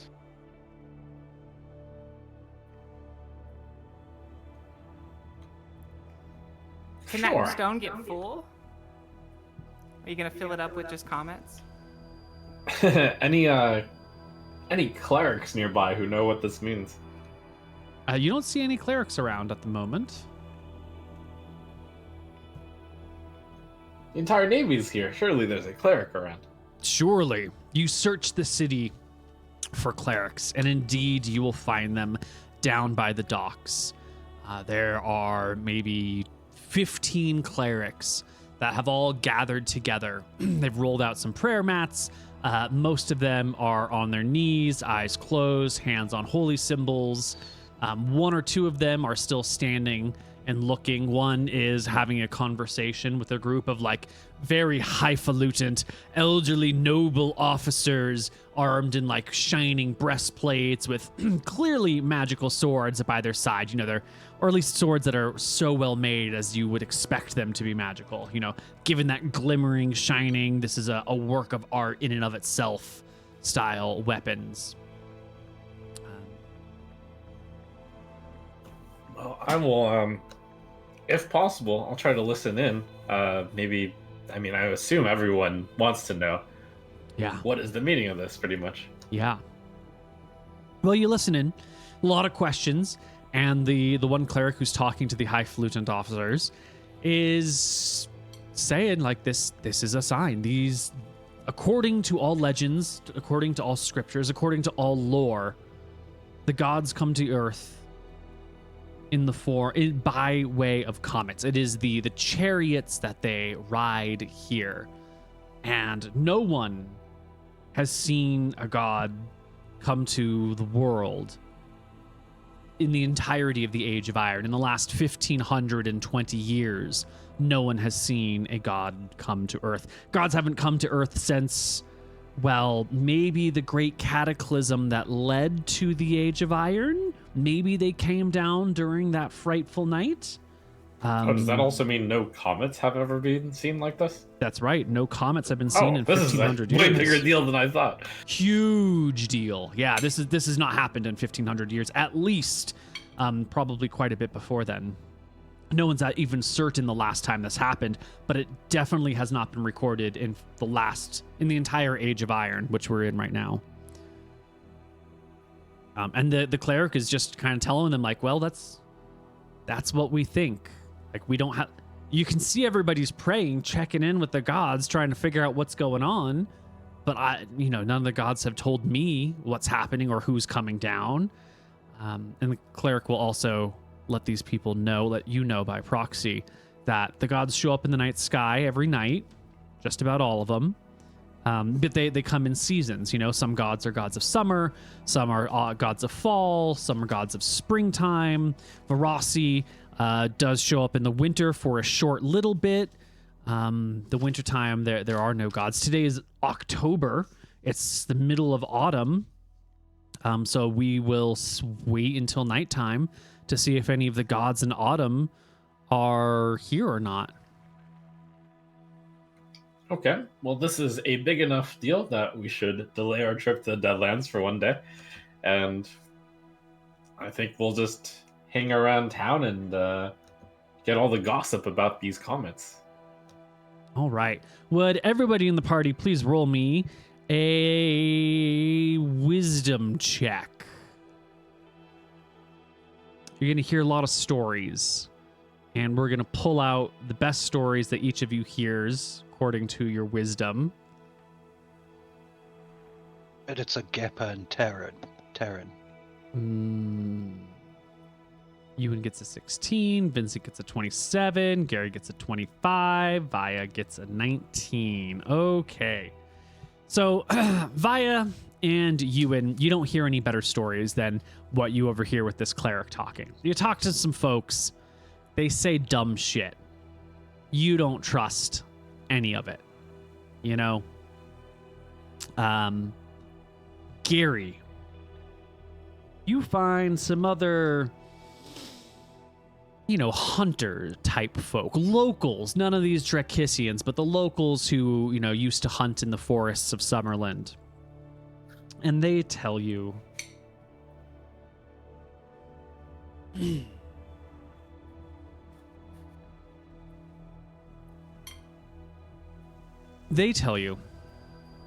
that every time the gods have come to the world, it's been because of some great and terrible event. The gods arrived at the dawn of the first age. Let me just get my story straight before I say too much.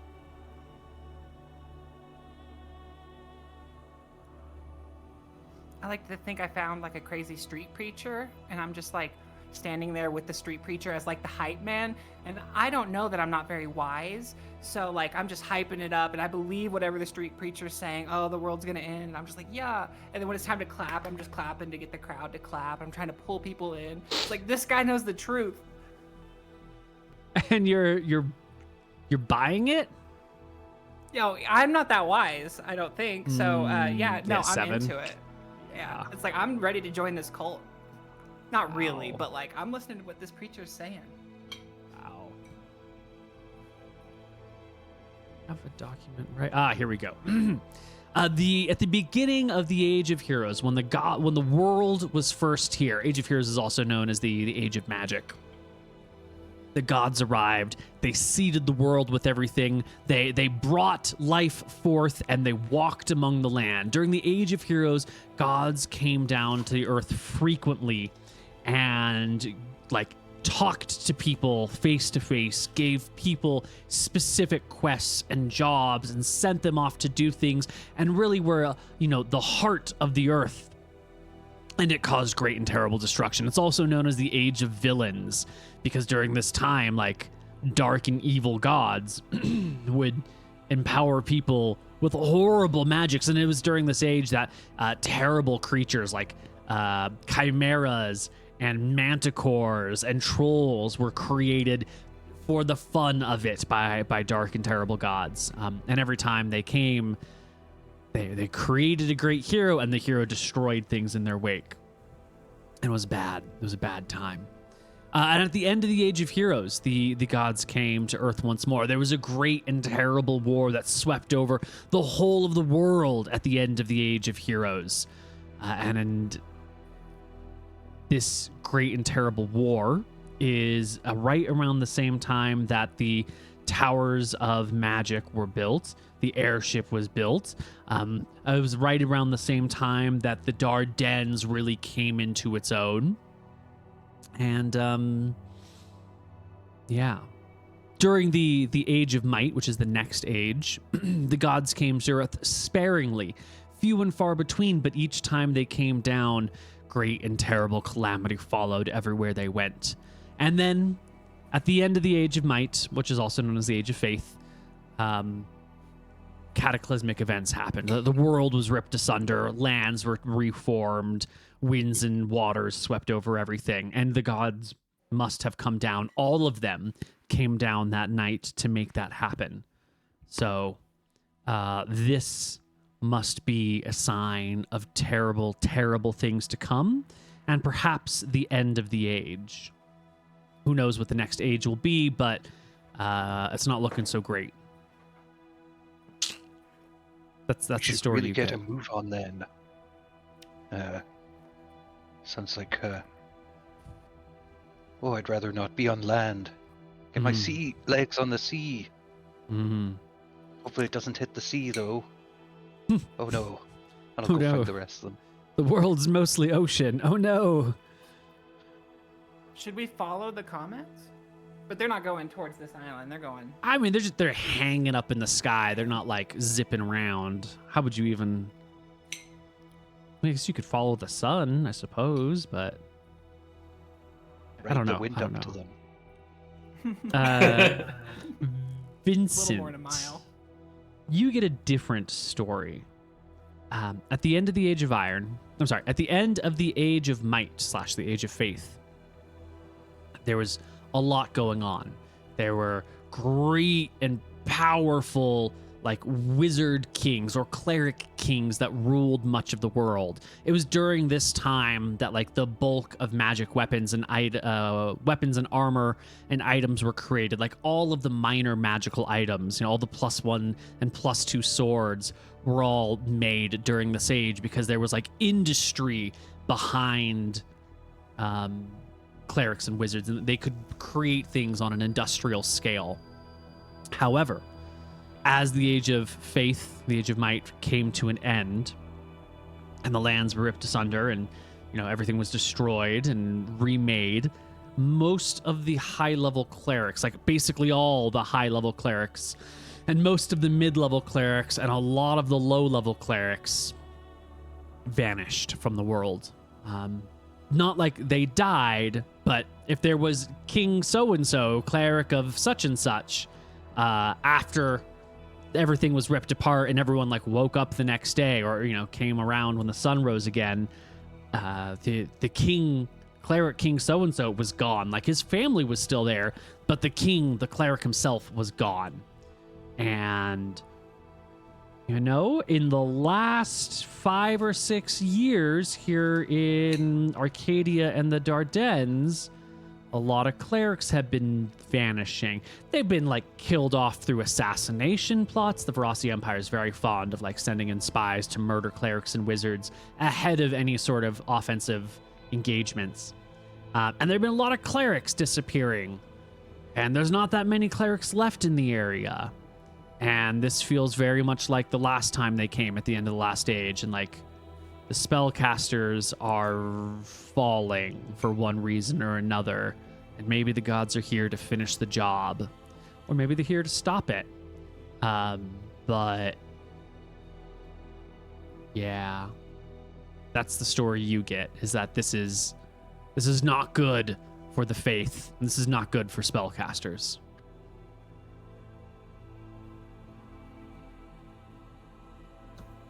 I see. Well, I'll instruct the crew that in the event of my disappearance, you are to return to Arcadia and return the node. You'll get paid at that time. Who's in charge when you leave? Gary. I'll make sure it happens. Yeah. You can trust me. Of course.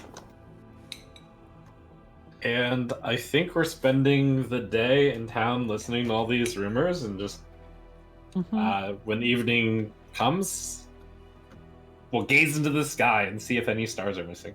Yeah. Well, you hear other things. People will talk about the last ages.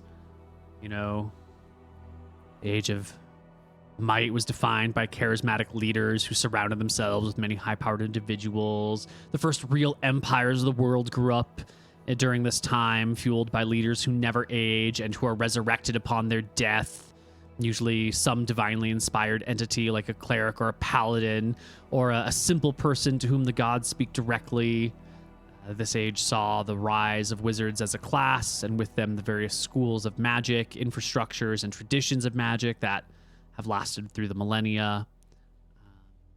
You've also heard that, Age of Iron was bad. There were few clerics. There were lots of earthquakes. No one has successfully been resurrected in the last 1500 years. Like, resurrection is just no longer a thing. Clerics don't ever get that spell anymore. There are a couple, rumors of ancient scrolls of resurrection that might still be existing, but, thousands of years later, scrolls are hard to find. The modern age has been defined by chaos, the rebuilding of destroyed worlds, many small kingdoms, and sort of a search for ancient magic and long-lost powers, trying to reclaim the glory of previous ages and build the new world on that. The Age of Iron started with lots of anger at the gods and distrust of the clerics and wizards who survived. Lots of people blamed the spellcasters of the last age for bringing about the wrath of the gods and destroying the world. And there's some folks in town, some lay folks, some peasants and knights and warriors and merchants and shopkeepers and smiths and whatnot who are taking a look about and being like, hey, there's an empire run by wizards and clerics devoted to the goddess of death. And on the opposing side, there's all this magic that was recovered from these dragons' tombs, and these two sides are clashing. This sort of feels like the end of the last age. Maybe this is a bad thing, and you can hear people talking about, well, maybe we should do something about these wizards and clerics before the gods destroy the world. Maybe if we get rid of the clerics and the wizards, then the gods won't come and ruin everything again. And then other people are like, that's ridiculous. Well, you need the clerics and wizards to get by. They know more than us. We shouldn't rebel against education just because we're afraid of what might be coming. We can't just start. And then, the other person, a fight might break out. There's a lot of fear in the air. But as the day ends and the night sky arrives, the comet's still hanging there in the sky for all to see. The same stars show up. Terran, the god of harvests and food and crops and that sort of thing. He hangs the height of the night sky. Agepa is rising. Quantarius is up there as well. Mathis, Safia are up in the sky. September, October. Astaire, god of law and order, is high in the sky. Ephra and Velmontarius, god of art and inspiration, and the god of justice are hanging up in the sky. Nerul is up there too. Everyone's just kind of... I'm sorry, Nerul's not up in the sky. She's already fell. That's not possible. My notes must be wrong. No, she's already gone down. Yeah. All the gods that you would expect to see in the night sky are still here. But it's only... a third, less than a third of all the gods around, so it's not a god that would be up during this point in time. Well, from our ship as we turn in overnight, I touch the memory stone. I look into the sky, and I record for posterity. This may be the end of the Age of Iron. 2 comets have been observed entering. Who knows what this may herald. It is autumn, and as you can see, and I look around at the sky, all of the gods of the autumn season are still here. To those who may obtain this stone in the future, you are witnessing the potential end of the Age of Iron. Very nice. Very nice. Well, Night passes. Day arrives. The comet still hangs in the sky. The comets still hang in the sky. Great deeds are afoot, but life still must go on. What do we do? Okay. On this day, on the previous night, we turned in early so that we could get to the west side of the Deadlands at the break of dawn. And it's Okay. time for Operation Ride the Wind. Okay. Now, you want to leave Port August in the morning and then wait out here, or are you trying to like leave at nighttime and sail at night to get over here before sunup? That, yeah, because we're going to need the whole day really to get to the middle. Okay. We are most of the way through the month. There's half a moon in the sky. Is that good to sail by? Oh. Make me a seamanship check there, Vincent. Cool. 22 will get you sailing through the night without any problems. You will make it to the edge, the Deadlands. I'll ask the crew. We saw how tough of a fight we were in for last time. This is asking a lot, but we may need it to win.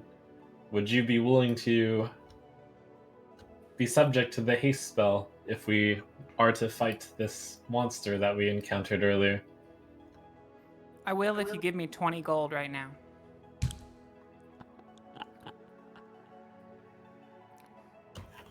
I give the usual disclaimer, this will cost 1 year of your life. Well, I should ask for more, but I figured you wouldn't go for anything higher than 20. I mean, it's not a bad deal. I'm gonna wait till you answer.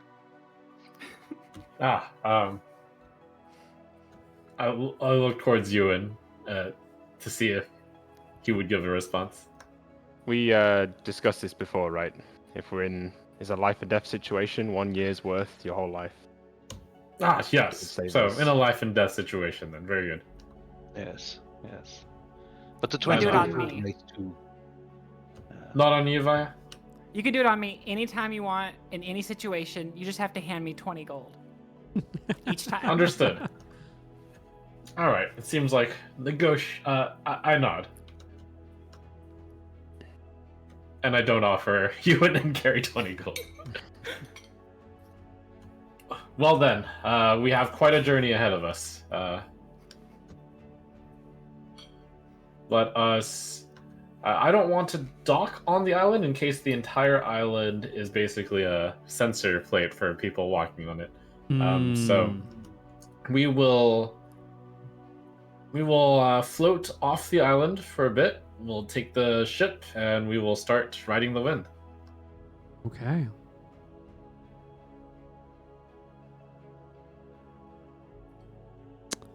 I group everyone up as we're in the water, and we've turned the boat into a box.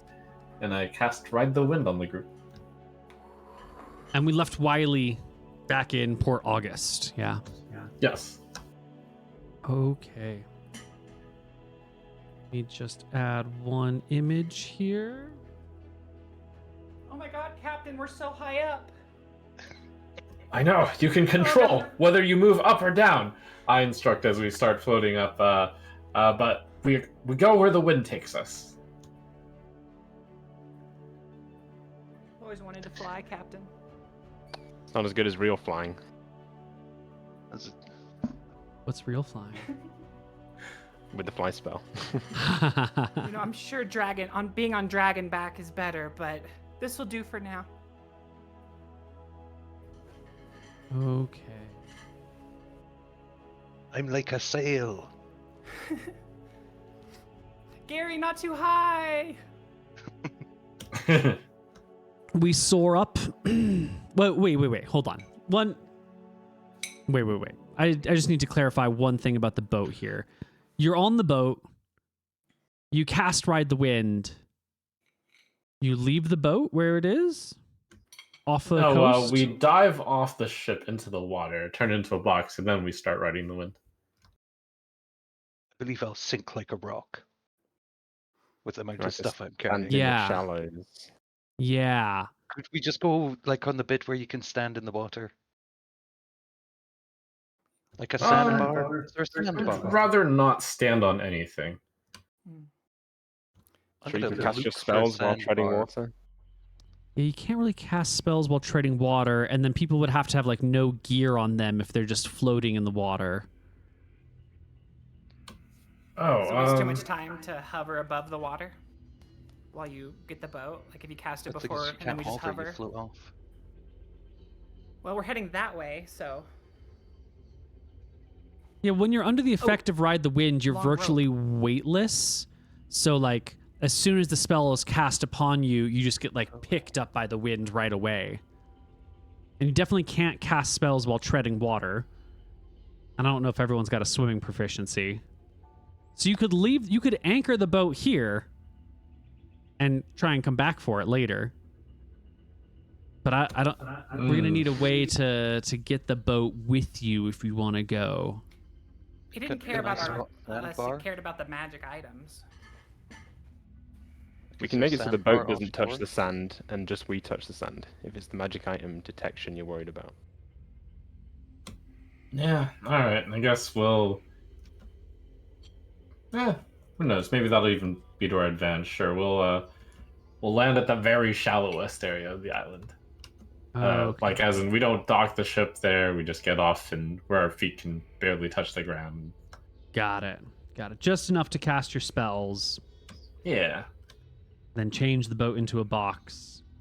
And whenever with everything carried, cast Ride the Wind and ride up the sand dunes. Yep. Okay. Gary, not too high. Gary, take my boat. I want to see the Gary, island. no. No, Gary, no. You lift, you fly, you ride the winds, and you sail for an hour. And, you know, this is pretty good. You easily clear the peak of the desert within an hour. The winds are at your back, and you get like an extra little bit of lift as the winds push forward and then go up the sand dunes. And maybe a little bit once you're starting to like ride down the other side. This is probably a good time to check in. How high above ground do you want to be? Like, you know, there's going to be some variation. You're at the wind's mercy. If you try to skim inches above the ground, you're inevitably going to hit into it as the winds change a little bit. But are we trying to be 10 feet above the ground, 1,000 feet above the ground? What's our goal here? I think at the start I'd probably go up to like 100 feet and then go back down Mm-hmm. to like, you know, you played the tribes games? Once upon a time. Yeah, I'm gonna ski. Okay. You know? Got it. Yeah. Yeah, I believe we're going to just try to. I'll instruct everyone. As after we clear that sand dune, we will the top, assuming you know we've accounted for all the timing. We'll just stay near the ground, so 5 feet. Okay. I mean, if you go too high up, I'm not a scientist, I'm not a magician, but if you go too high up, is the wind that's going over here lower going that way? If you get too high, there's a lot of math. There's only one way to find out. Do you want to go explore how the wind patterns change the higher up you go?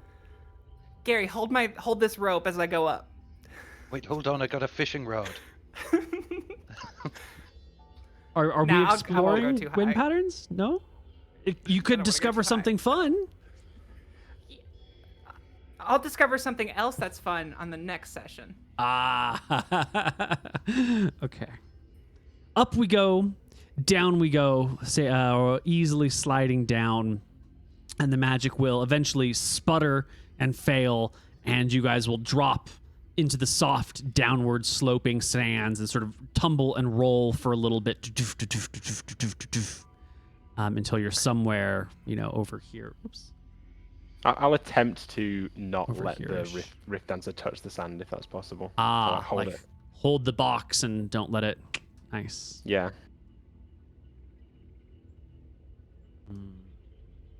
Okay. Well, there you stand on the sands. You walking the great. rest of the way? Are you riding the wind again? You've got multiple second level spells. I don't know what you picked for today.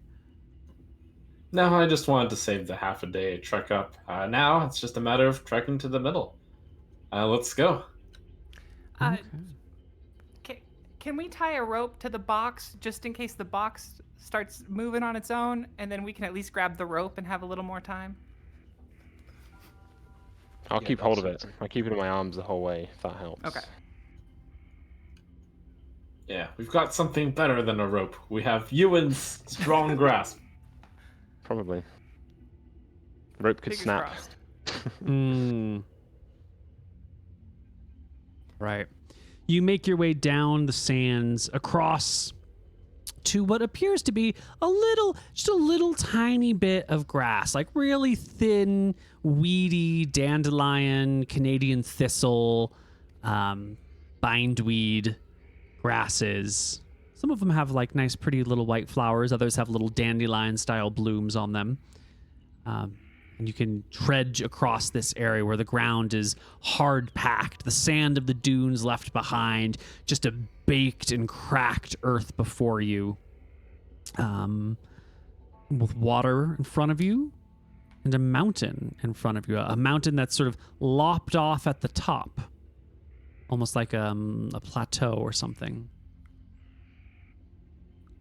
Interesting.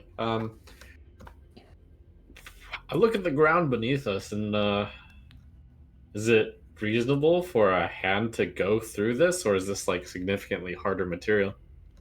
I mean, it's magic. It's unreasonable to begin with. No, I mean I can envision a hand rising up above the sand, but like through here.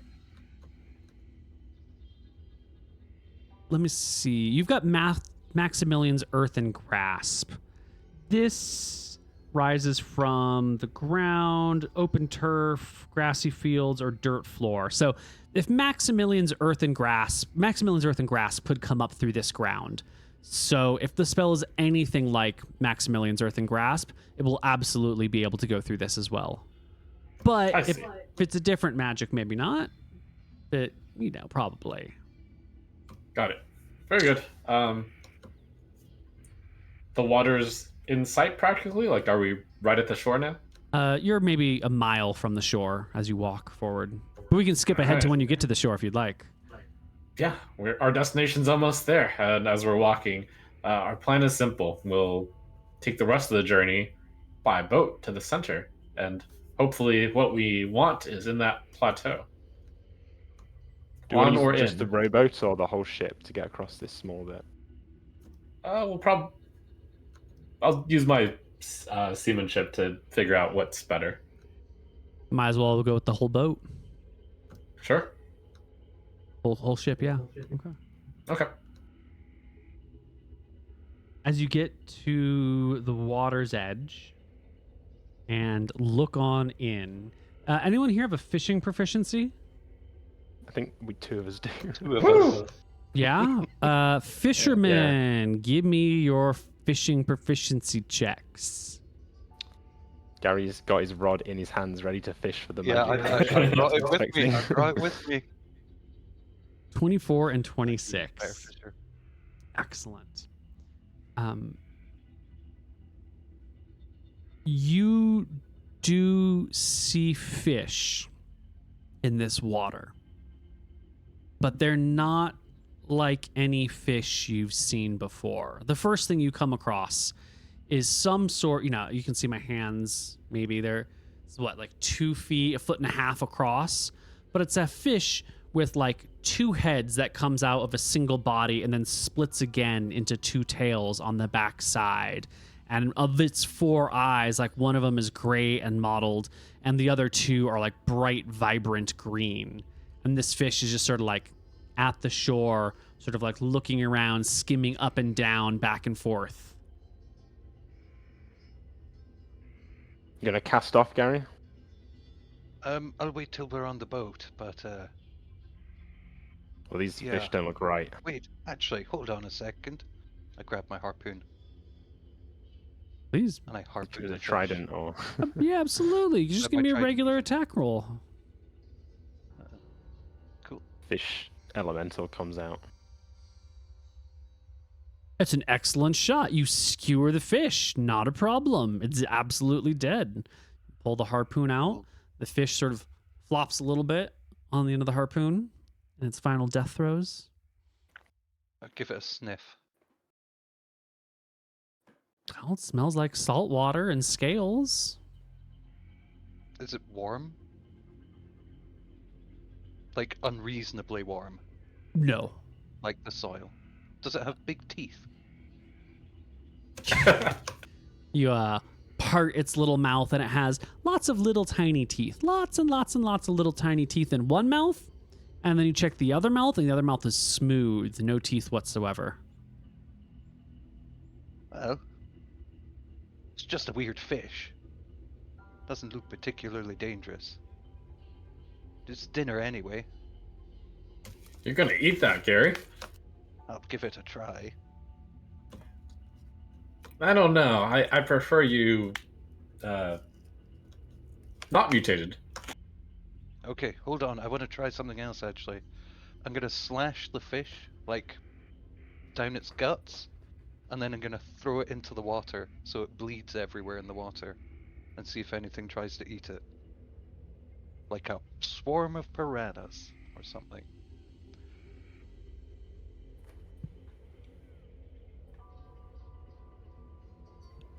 You split it open, the guts spill out, you toss it in. Excellent bait. Soon, little fishies, maybe the length of your fist, arrive and start picking at the little bits of it. Now, these all have regular, just one head, but occasionally you'll see one with like a split fin on the back end. And yeah, they just look like regular fish, just ordinary regular fish. The water here is warmer than the water in the sea, like the proper ocean, but this is a contained area surrounded by land. You would expect like inland seas like this to maybe be a little bit warmer, especially when it's surrounded by all this, reflective, shining desert. I suggest we get a move on. Yeah, I'll These get are the boat some ready. good tests, Gary. Let's go before the hand catches us. We start sailing towards the middle. Okay.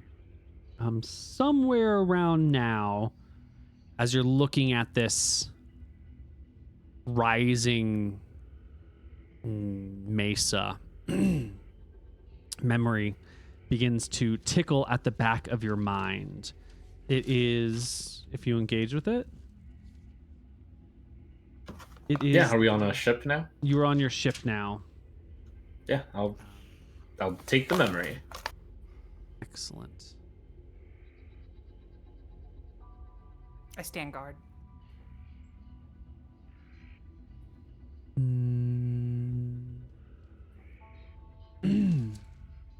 Checking my notes here. Checking the notes. You were...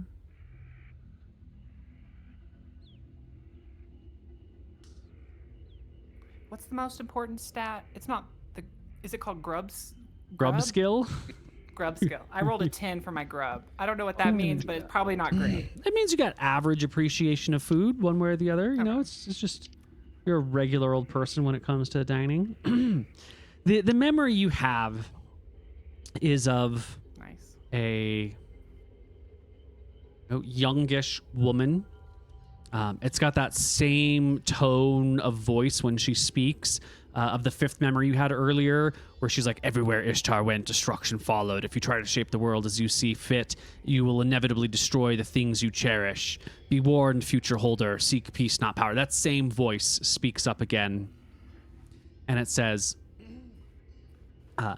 see what the use of a philosopher's stone has wrought.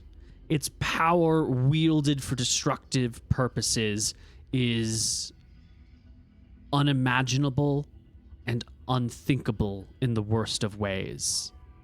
You may think that now I hold this, and she holds up a chunk of rock, and it just looks like a regular chunk of like obsidian or something. It's just like a smallish stone that you might hold in your hand.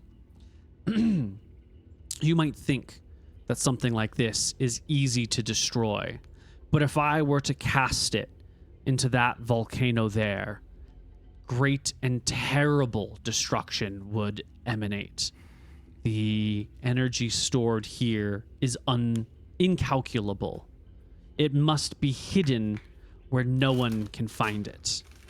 And then there's an awkward moment where like she's saying these things out loud, but like her own inner monologue, her own inner dialogue, she has this thought that says Rabara. And then it's followed by this like very quick thought of like, oh no, I think the memory stone records thoughts too. And then it ends abruptly. And then there are 4 more memories that are like same perspective, and they're very short. And you've kind of had similar experiences like this, where when you were first practicing the stone and you were trying to see if you could erase things, you just like undo memories that you've created. You kind of practiced with it to see if you could undo them, and you didn't. Instead, you just created more memories. And there's 4 of these short things where she's trying to activate the stone in some way to like erase a memory that she has made, and it's just not working. Which, you know, then triggers a whole flood of available memories, you know, dozens and dozens of available memories that you can start. And these are people trying to erase, you know, memories that they have practiced. I think at the beginning of our campaign, we talked about you have a lot of memories of people holding a stone and then trying to record their first memory and being like, hello, I am so-and-so, and here's my first recorded memory. And there's also a whole bunch of people being like, wait, but I gotta undo. Oh no, I can't undo. What if I undo like this? And so you get sort of triggered with floods of these people trying to do and undo them, including one interesting one that maybe you stumbled across before, but I don't think so, which is like the memory's in darkness. Like there's no light whatsoever. It's pitch black. And the entity that is recording this is like much slower. Like its thoughts come, but in like a very very intentional, but slowly paced feeling. It feels like, you know, you see like a creature like a mouse and their legs scurry super fast and they react very quickly to stimuli because they're probably just operating on a faster scale of things. This feels like it's a memory of a very large creature who must operate on like a slightly slower scale of things. And this large entity who's comfortable in the darkness is musing to itself like, oh, I don't think I can undo any of these. What an interesting feature that someone made. I wonder why she would make it that way. That's the first time I think you've encountered this slow, large entity. Fantastic. I am nicknaming this particular woman who shows up Moral Woman. Moral Woman. Okay. Let's see. She had intrusively thought the Philosopher's Stone was at Rabora. No, she has it in her hand. Oh, she was thinking would want to hide it at Rabora. Yeah, Rabara. R-A-B-A-R-A. Rabara. Yeah. Is that an island that I'm aware exists in these Dardennes? Give me an intelligence check at -7. Cool. I'm rolling int and then just subtract 7. Okay. Natural 1. You know of Rabara. Rabara is a person. You've met a person named Rabara way back at home in Wicthron Rarenta. Rabara was the local shopkeeper who, she worked at a glove and hat store. That's Rabara. Obviously, this Rabara didn't exist back then, but Rabara is a person's name. It's not a location. I think to myself, my goodness, she's had a Philosopher's Stone the whole time. Well, very good. I tell the crew about the potential of a Philosopher's Stone at Rabara. Is someone here from the Dardennes? Yeah. Would I have heard of Rabara? Give me an int check. 1 sec. Like minus Well, 9. No. I've never heard of it. I think it's probably that woman from the shop.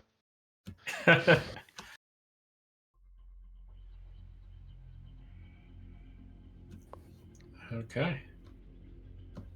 Should we leave and go get her? That'll be quite a trip. I wonder if someone threw a philosopher's stone in that. I look at the former volcano. Well, you're on your boat. You're crossing the salty seas over to that volcano. There's Do you no think, Vincent, encounters on the water. Cool. If Does she it gave look it like... away in the... Yeah, go ahead.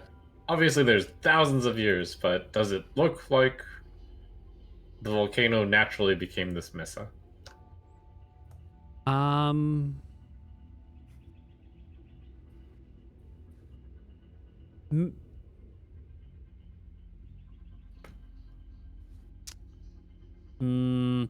I think what looks like a mesa from far off, as you will get closer, will reveal itself not to be quite so mesa-like and perhaps more volcano-like.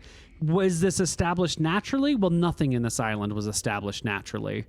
The flatness towards the top, which it does have a crater you'll find eventually, I'm sure. It is unusual. But this whole Deadlands thing is unusual. Wasn't there some memory about a meteor swarm or meteor shower being cast to create this? Yeah, it's all a little suspicious. A long time after the conversation, I just come up and I'm like, Captain, I too know a lady named Rubara. Oh, quite a common name, it seems. Far more common than I thought. I hope that's I was thinking if she gave it away in the memory, wouldn't she just hide it somewhere else? Yeah. Maybe, but then she wouldn't, so maybe. Would be a double bluff. No, this isn't a bluff. You know I'm quite good at cards. No. We should play next time we're back at harbor. Sure.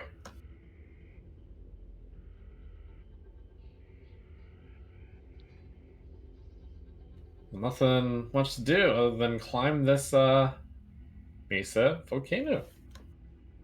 Yeah, do you think the volcano's an entrance, or do you think it's just filled with lava? I guess we'll see soon. We'll see.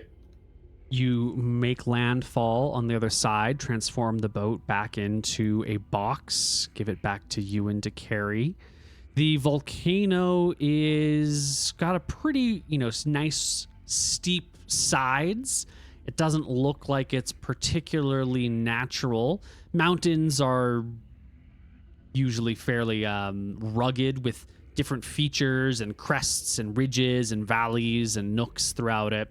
This is sort of awkwardly raised, almost like if you drop like something heavy, big in water, it'll like produce a midsection that rises back up that's like perfectly concave on all the sides. This has that same like evenly concave all around it. And there are little channels where water has carved passages here and there, and you could begin to scale it yourself, but it gives you this like eerie, like uncanny valley feeling where it's too idealistic of a mountain rock before you. You could climb it with your hands and feet, but it would be, an all four limbs task to get up it. It rises quite high, so it might take hours to climb, and I don't know if any of you guys can actually climb, like mountain climb, rock climb for hours on end. Maybe there's a path around it if you circumvent it or circumnavigate it. Maybe there's a hidden entrance somewhere, but you just happen not to be in front of it. How would you like to manage the mountain before you? How does it look like if we were to circle it around? Will that take long? Oh, it's probably a mile or two across, diameter pi, 6 miles around maybe. You could walk around it in 2 hours. That's not bad relative to how hard it sounds to climb. It takes many hours to climb this thing. If it could even be done at all, yeah. Okay, let's take a walk around. I'm going to keep my eyes peeled for tracks of anything, really. Yeah, the ground over here is also that cracked, dry, hard-packed earth with small little grasses. The grasses here are more gentle and more fine. They're less weedy. There's a bunch of little flowers made from bindweed all over the place, and lots of thin little grasses absorbing the sunlight. Not much in the way of water aside from the salt water nearby. I just wanted to say I wanted to scan like the horizon of the outer island and just see if I can see anything coming towards us. I don't think there'd be like a hand really, but like maybe there's like it's causing dust or something, or maybe just something catches my eye. All right, so you're looking on the outer island. Gary, what are you doing while you're walking around? Looking for tracks, if possible. Tracks, that's right. And Ewan, what are you focused on as you're walking I around? look inwards towards the mountain, looking for structures, entrances, staircases. And Vincent, what are you looking for? Same as you, and trying to figure out if there's some secret entrance into here. Just in case you're wondering, a crit failed. Oh, I was rolling dice for you over here, but we'll take your die roll instead. How about that? No. Gets distracted with fish. Thinking about fish. Via. You're looking out to see if anything's coming from the outer ring. And you see like bits of sand being picked up and blown around, little dust devils pick up here and there. But it's just kind of quiet and eerily silent. There's no sign of hands, no sign of like something moving within the sand. Would you... Oh, I already rolled for you. You rolled very well. What's your wisdom? 7? Oh. Or is that's WIL? Is that willpower? Yeah. Wisdom, willpower. Same. Okay. That's still a pass. You don't notice anything in the sands beyond. But at some point, you do see in the water, there's like a quick, swift movement and some like water splashes up and about. And it, the amount of water produced by it means there's got to be something, at least, human-sized in that water, if not larger, that can move rather swiftly. And it happens. How far away was that? 700 feet from shore, 400 feet from shore. Yeah, not near you, because you're closer to the mountain, circumnavigating it. You're not in any danger, but you did see something large in the water. But I didn't see it enough to tell the direction it was heading. Just a little plop. Yeah, you know how like a fish might, one fish might try to gobble another, and in the process there's just like some swift motion, and from the surface all you see is a bit of a splash, a bit of a tizzy. Yeah, that sort of human size. That's pretty big. Yeah, roughly ballparking, 100 to 300 pounds. Must have been a big fish. I relay that to Vincent. I say it's probably just a fish, but there was something over there. Good catch. Keep an eye on that. Gary, you're looking for tracks, and there's nothing. No one has ever set foot on these lands. This place is empty. It is devoid of all life. It is devoid of all creatures. Nothing walks here. Nothing leaves footprints here. This place is definitely dead. I'll let Vincent know. This place is cursed. We shouldn't be here. Everything here is dead, apart from the fish, obviously. And those dandelions over there, but everything else is dead. Yes, that's part of what led me to suspect that this entire island had some sort of motion sensor on it. The hand must get everything that walks on this island. Must do. Ewan, you notice what has to be like a bird's nest of some kind in the rock above you. There's clearly, the rock comes up and there's some few crevices and cracks within it. And in that area, there's a spot, like you're a boatman, you've done swimming, you've done fishing, like you're used to surviving off the land, and you've seen many a bird's nest in your life. And there's clearly a spot where that would be like perfect for a bird's nest, or a bird must have already like pulled out, dirt or put in mud to make like a nice little shelf for a nest. And yet there's no twigs, there's no branches, there's no insulation, there's no sign of birds. But there's clearly at least an attempt to have begun a nest at this one place. And the creature that would have nested here must have been quite large. We're talking like bald eagle sized large bird, vulture sized large bird. But there is no nest now. I don't know. Describing like a spot that looks like it would have a nest, but there's no actual twigs there, like no physical nest. Yeah, like either the bird nested and then the nest blew away and just nothing has eroded since then, so it stayed, or it was being prepped for a nest and then the bird chose to nest elsewhere or died before it could do so. But you do see signs that like maybe a bird tried to live here once upon a time, but it's not there anymore. A large bird. Looks like some things tried to live here, Gary. Maybe they ate the fish and got sick and died or flew away. Look up there in the mountain, there's some key spots for nests. Yeah, it must have been the hands. What did the Or hands maybe do? What do you mean? Oh, not the hands? scared off the birds, I guess. I don't know, ate them. It had a mouth. I saw it. It's probably those fish. Not good to eat. That could be. Could be. I want to try them though. I bet I know what got that bird, I say as we talk about it. And once everyone's attention is on me, I say, "The hand!" It lifts out of my shirt.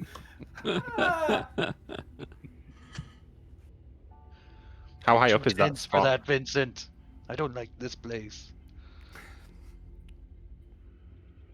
You circumnavigate the mesa and you get to the far side, the east side of the mesa, where you see someone has taken the time to carve out like steps that begin to ascend the mesa. And the rock and debris that has been pulled off of this has tumbled down and forms like a nice little messy pile below. And there are steps built into it. Oh, This is it. This is very lucky. Looks like it. Mm-hmm. Both lucky and unlucky, but we'll take the stairs.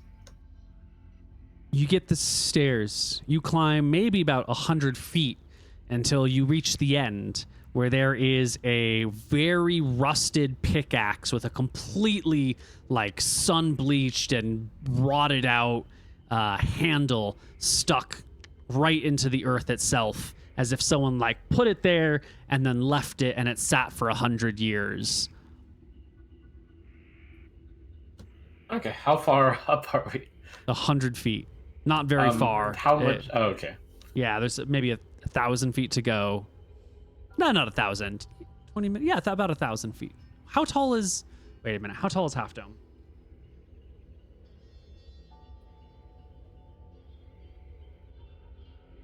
No, not Might be a elevation. body nearby. 3,287. 3,000? No, I just made that up. Oh, okay, good. I was going to say that's way too much. No, it's about 1,300 feet. That's its prominence. Okay. So yeah, you got maybe 1,700 feet to go, something like that. I sigh and say, this guy had the right idea. Well, no, he got... You know what got him? Band. Yes, the hand! Well, let's keep moving. Well, that's the end of the staircase. What do you do? We go back down, I think, unless Uh-huh. someone else has a better idea. Well, you said there was a bunch of rocks and stuff at the bottom. Yeah. I'm gonna check for a body. Maybe he got rocked. Can we hold the mountain and feather up? Feather? Poke it with my machete. Oh, climb? With the feather, with the one spell. The Ride the Wind spell. Well, if you have another casting of Ride the Wind and you get the wind behind you, it might push you up, but you're also at the mercy of the wind, and so it might push you around the mountain. You might need to gain like elevation and then come over the top of the mountain and then go back down. I'm sure you could figure something out. You head back down to the base. You dig around in the old pile of debris. It's definitely seen at least some waterfall since the pile was there, and so it's not a nice big loose pile. It's somewhat softened and made smooth on the surface, but there's no clear bones. Would you like to dig around in the pile of earth? I just had another thought, and why don't you guys go up there and check for a secret door, and I'll have a look around here. Maybe there's some sort of secret passageway or something. Maybe the pickaxe is like the stick we put into the thingy. Maybe it's a lever. I mean, it's unlikely, but also it's unlikely that you put a stick into a wall and it makes the wall disappear. And that did happen. That's true. Did that happen? Y'all keep telling me that happened. But you kept saying there was indoor plumbing, and it was the least believable part of the whole story. I mean, would Wiley lie? Yeah, well, shh. Wiley does exaggerate, but this was no exaggeration. If one of you wants to check it out, feel free. And I'll take this moment as a chance to get a breather. I'll dig through the rubble. You dig through the rubble. There's naught but earth there. Dry, basic earth.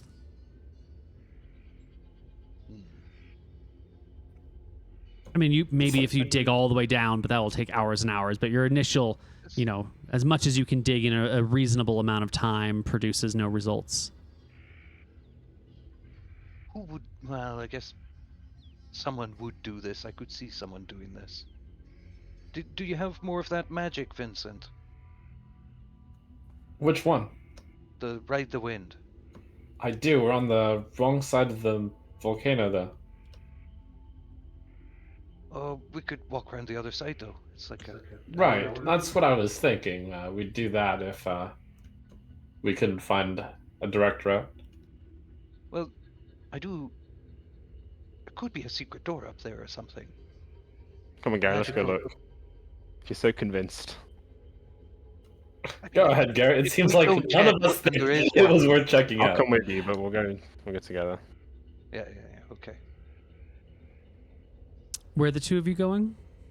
Back up to the Just top of back the up and- staircase to look yeah. for a secret door. You go up the 100 feet of the staircase. You find the old pickaxe. The handle's weathered and sun-bleached and cracked and fallen apart. The head is rusty as all hell. It's driven right into the earth and hasn't moved an inch. There's an iron pickaxe then. Yes. Is it? Yeah. Oh, nice. Well, I guess it was worth it then. I'm not lugging this thing around. I'm gonna pull it and push it. The pickaxe will sort of creak and pop out of the earth. A little chunk falls down and rolls at your feet. The pickaxe looks like it's in bad condition. You wouldn't want to try to use this for anything that mattered. In frustration, I will bash the wall where he was digging. Do you want to pick up where he left off? Well, surprisingly, the earth comes away quite easily as you hack at it. Even though this is a terrible, terrible pickaxe, the earth here, it's not as rocky as you might have thought. You might have thought this mountainside was like, stone, but it's not. It's more just like soft dirt that has been hard packed and dried, and so it's not crumbling. Maybe this place doesn't actually get that much rain. Maybe it's just a big pile of soft earth. Huh. I've looked on interested from below. and I say, "Incredible, Gary! Try using your hands to dig out a handhold above." I'll do it. It's harder with your hands. It's nice to have a metal implement to do it. I mean, if you're suggesting we climb up here with handholds, I feel like we'll fall to our deaths and regret it. Briefly. Looks like it gets pretty steep at the top. Hmm. Why do you think this pickaxe was abandoned here? Because they're dead. Why are The they hand got him. dead? The hand got him. Does that mean it can cross the water and get to you here? Mm-hmm. Or it can come out from here. Okey dokes. Whichever. Or they were here when the whatever bad happened to the island happened. I don't think that timeline checks out. How's the iron head? Is it rusted? Is it? Very rusted. Yeah, you flick it and like flakes of rust come off of it and just there's more rust below. I steal it. Oh, right. Yeah, it really easily comes off of the handle. Not a problem. You can add 3 pounds of rusted iron to your character sheet. Thank you. What a hoarder. Can you end Ride the Wind early, or does it have to last the whole duration? Ooh. Kind of similar question with Fly and all those other duration spells. Unless it says it can be ended, the full duration must be used. And Okay. this does not say it can be ended early. That's kind of rough. Okay. Might just have to go down as low as possible and hold the ground or something. I don't know. Wedge yourself in.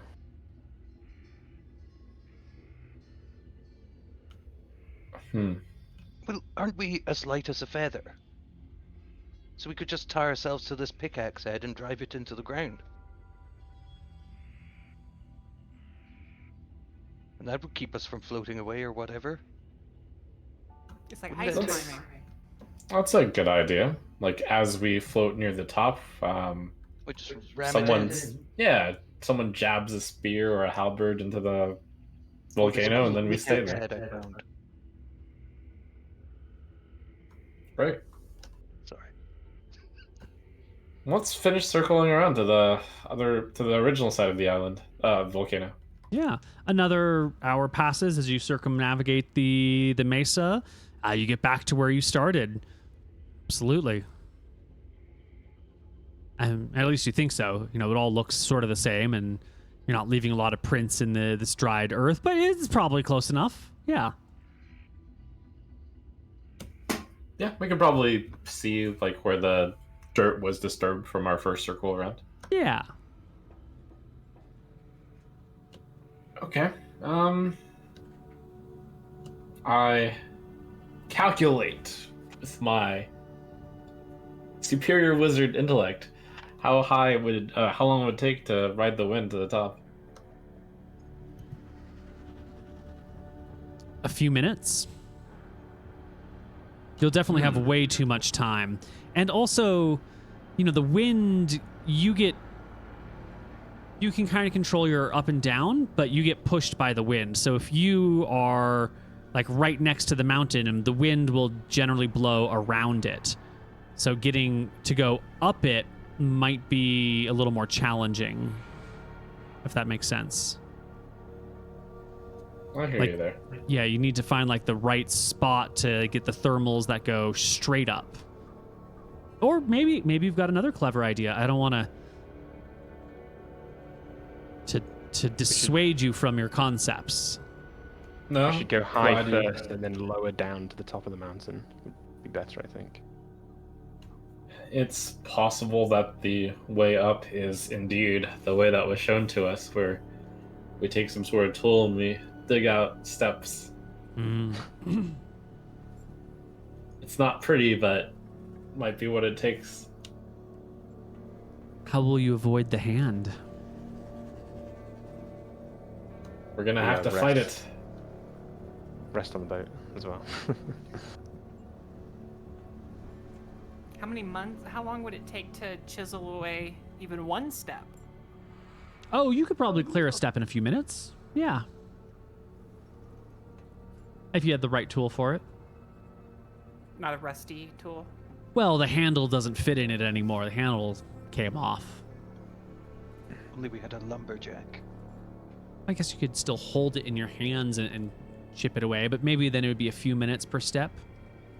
And If we're gonna dig, we should get some proper tools. Well, we're already here. If we tie all of ourselves together in a big, long line, and then the wind, you know, sort of, it'll give us a stabler sort of. Would the wind fight us, or the wind fight itself and push us all over, and one person would drag one person one way, and it would just be even more of a mess? The soil's really quite weak, so maybe if we just stab it with a sorted. Yes. You mean like use the weightlessness of Ride the Wind to allow you to climb a mountain? And then It wouldn't be that use. fast, though. We're kind of trying to stabilize ourselves with the stabbing the mountain of earth, but it's only earth.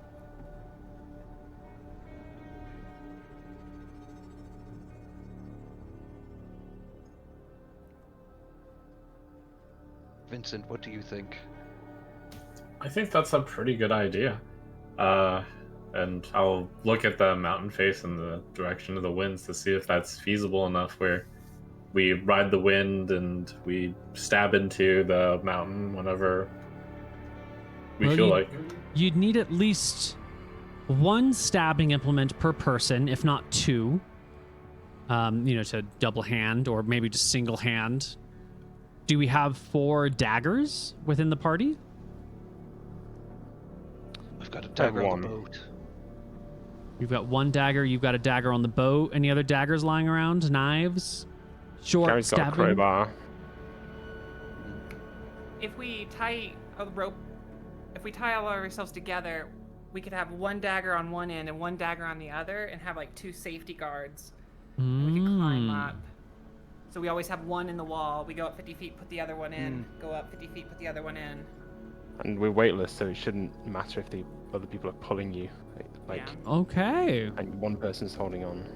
This sounds like the best of plans, made with the best of intentions. What could go wrong?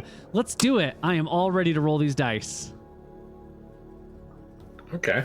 Well, this sounds like it'll take a lot of strength. Who's the strongest out of all of us? And I'll cast strength on them. I think it's me. It's you, Ewan. Okay. I'll cast strength on Ewan. Give me the crowbar. I'll go dagger and crowbar. There's makeshift climbing picks. Okay. Who's going to carry the box if you're doing dagger and crowbar? I give it to Gary. Yeah, I can carry it, more or less. Okay. We should probably have the 2 strongest on either end, but then again, we are weightless, so. And I guess it doesn't matter. Okay. 17. You and your... Oh, we're strength in everyone. No, Or just Ewan? Okay. So Ewan's on one end. Who's on the other end? I guess It's maybe that me. Or... Via, if Gary's carrying the box? No? Or is... I'll do the outside end. Although my strength is only 9, so. I dump 9 rations at the bottom. Just throw a bunch of food out onto the ground below. All right. I eat one of them real quick. Just for the day. Would crowbar and spear be better, or dagger? Dagger. Is the length? Yeah, dagger. Okay. Yeah, you're going to want that extra precision. Okay. Gary, you can hold my spear as well for when we get into a fight eventually. I'll take off the shield. Gary and Ewan, would you both roll me strength checks, please? Wait, I thought Via was on the outside, or am I? Oh, wrong? Via and Ewan. Sorry, my brain's getting mixed up. Via and Ewan, would you both roll me strength checks? Via rolls a 12. Ewan rolls a 25. Just to check, we've set it up so the 4 of us are all tied to each other. Yes. I assume someone has rope with you, right? Yeah. All this talk, someone must have. Yeah. I think we mentioned picking it up. Yeah. Okay. Might have been a mistake, but I'm not sure. It's a good start. You're weightless. The wind immediately blows you and starts to like pull the party around one side of the mountain, but Ewan gets his dagger and his crowbar in, and Via starts to scramble up, holding on, starts to drive in. What did you have for weapons? Was it a dagger as well? Just a dagger, yeah. You drive in your dagger and hold, and the rest of the party begins to scramble up as the wind like lifts and pulls, and Ewan gets a little bit higher up because he's got that good strength, and he puts his dagger in, and as you climb up, you keep getting like blown slightly around the mountainside. So if you, to make a new image, if the mountainside, ooh, I am bad at 3-dimensional drawings. If the party starts on this side, I don't know if this 3-dimensional drawing makes sense to you. This is the mountain up here. If you're starting on this side and you want to be going straight up, what's happening is that you're actually kind of going at this like angle and wrapping around. And by the time you get to, you end up going more horizontally than you are vertically. And so eventually you get to the side of the mountain where the winds are trying to blow you like off the mountain, and Ewan is like gripping on and Via's gripping on, but the other party members in between are sort of like starting to get blown a little bit sideways, and things are not going great. The two of you are still attached, but those of you in the middle are just kind of like at the mercy of the wind, acting like kites, gripping onto the box and your bags. How do we manage being partway up, but like now sort of acting like kites and getting pulled in the wrong direction? How weightless actually are we then? Quite? I think weightless means 0. So it's basically just up to you to carry us to the top. Should Via let go? And we'll have one anchor. All right. It's as if you're Would that the only help? I don't one know. climbing in that case, which is totally fine. Which means you're like one hand after the other, and then the rest of the party is a kite. With the trail behind me, yeah. All right. They may be weightless, but they do contain surface area, and you get the force of the wind tugging on you. Give me a strength check, Ewan. You need to pass this one. That's a 23. It's a Good enough. narrow pass.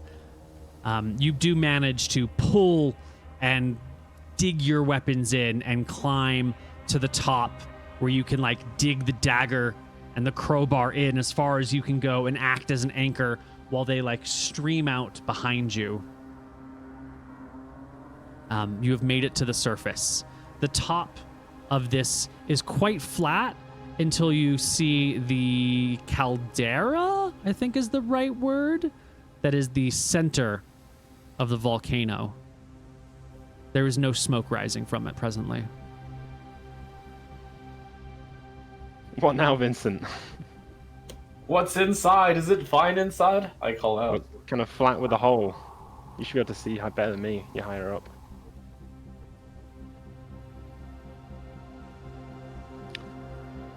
We just Above, wait it I out. elevate myself a little bit. Ah, yes. You lift. You get some, version of viewing down. The cliff walls look rather steep within. They do look like melted and torn, like they have been subject to nasty erosion. I'd be a little bit higher on the other end. Can I do like a perception check to see if there's anything we're missing? Yeah. Let's do it. Excellent. 21.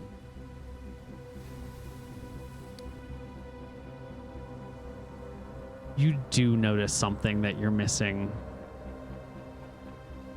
but it's not in the caldera core. It's the side of the mountain below you. The mountain has been very still, very solid. You know, the sand dunes have been blowing little bits of sand off of them in the wind, but the mountain has been very stable. And yet, looking down, you do see like little bits are crumbling off the side of the mountain, and where the crumbling is happening is beginning to rise up the mountain. Captain, the hand, it's the hand. Is it the hand? It's the hand. Ah. The wind muffles my voice, so you're barely hearing the hand. Yeah. How long has it been, Vincent? Give me an in check, Vincent. How long can you estimate the land before clocks and watches and time?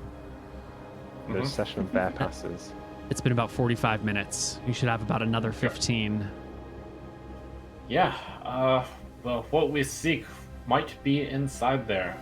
Can you get to the hole and then perhaps feel if there's wind that's blowing in there? Yeah, I'll start trying to move prone, like with the one hand after another.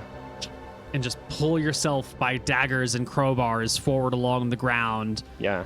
I was thinking that they could reduce their height to make the wind, Yeah, we'll go to maybe ground the wind level. strength is slightly lower on the ground. Mm-hmm. So they could all come down to ground level, so I'm not being pulled upwards as much. Yeah. Maybe just sideways, I don't know. Yeah. You pull yourself forward, eventually reaching the edge of the caldera, and you look down. It seems to be a dead volcano. You don't see any light. You don't feel any extra heat. The ground itself is quite warm, but there's no like obvious lava or obvious light emanating from it. In fact, as you look down, it's just sort of shadowy and hard to see what is within it. There could be, I mean, it could go down a couple hundred feet. Maybe there's an entire town down there. There could be treasure. There could be gold. There could be a little bar down there for all you know. There could be anything. Captain, whilst is this we're in one riding of the your wind. memories? I'll look. Well, I look inside to see if there's memory, and also to see if I can see anything. And I'll say, let's throw in a light source, a torch. All right. Someone can produce a Punching for me. torch. They're all tied together. I guess if you're flat, you can get a torch between your knees and use some flint and tinder to try and light it. You can get a torch lit and pull yourself along the rope with one hand or 1.5 hands until you're up near Ewan and chuck a torch in. I imagine you can all, using the rope, like pull yourselves forward and grip different sections of the volcano's lip to look in. The torch topples in, falls down, hundreds of feet, probably below the water table, actually, before eventually like landing. And it's so far down, it's really hard to see what it illuminates, but it does go down a long way. The torchlight is pretty faint and weak at this point, but it does hit solid ground, not lava, not water. Should we take the opportunity of still riding the wind and try and go down? Hugging the wall. I hesitate just because it might be tricky getting back up.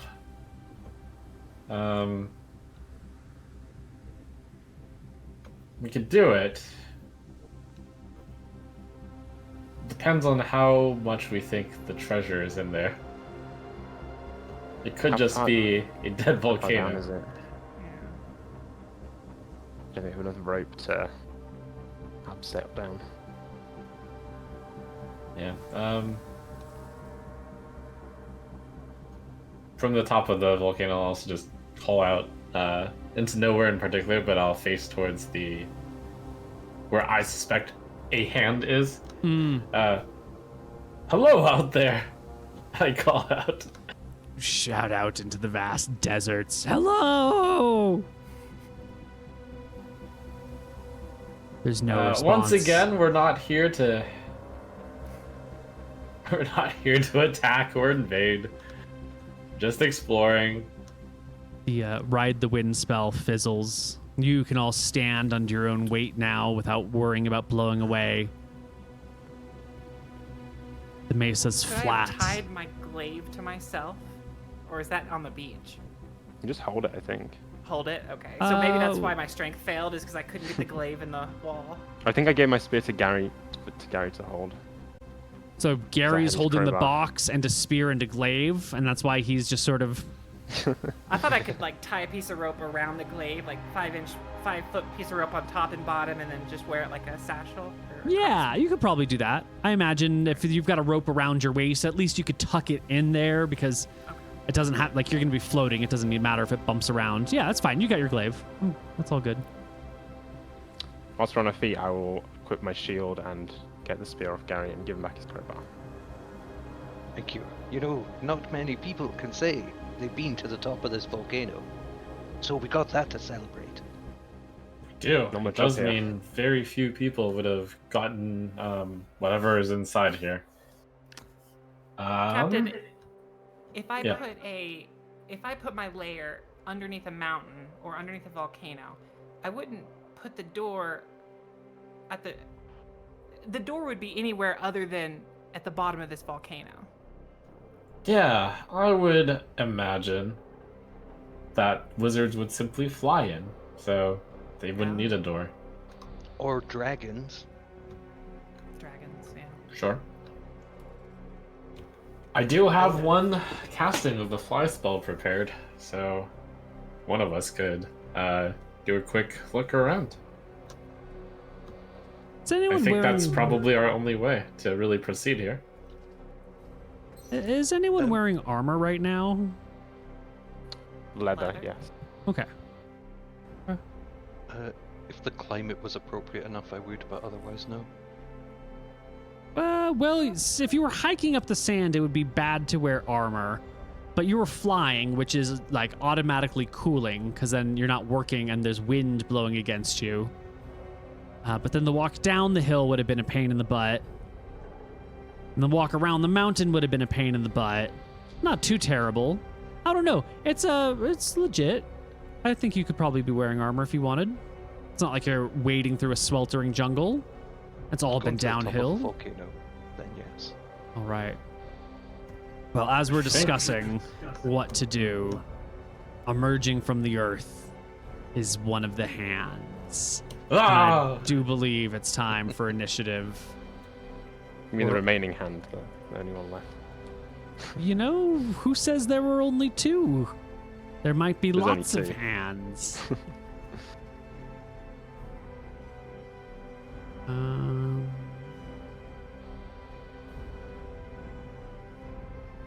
Oh wait, no, I did the wrong one.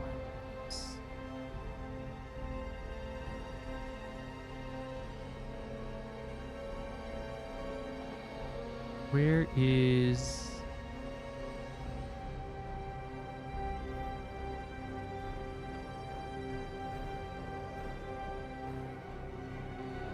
Hmm.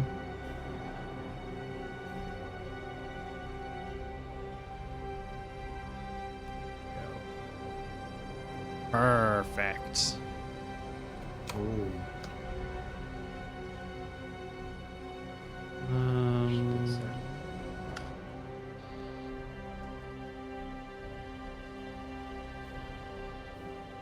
Excellent. All right, so Gary, 2 machetes, rolls with 2 machetes. Via rolls with glaive, but you made an attack roll, not an initiative roll. Sorry, I corrected it. Before there should be the Oh. initiative would be 12. Okay, I'm just blind. Oh, I see it there. Or after Okay. that. Yeah. My mistake. Excellent. Okay. This hand like comes up in the ground before you. It is the first thing to go, which makes sense. That's why it emerges. And it reaches out to grasp or crush or destroy or otherwise make bad for your day. If the battle music will turn itself on. Come on, battle music.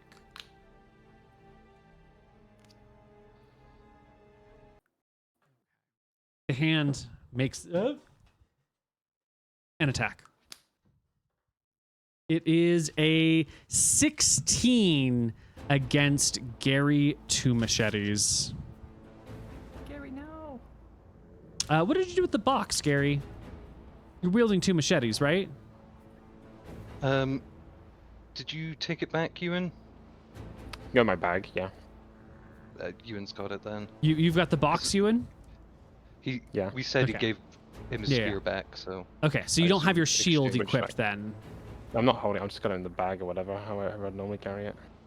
Oh, it's like a 2-foot long box, so I think you normally carry it under an arm. Fine,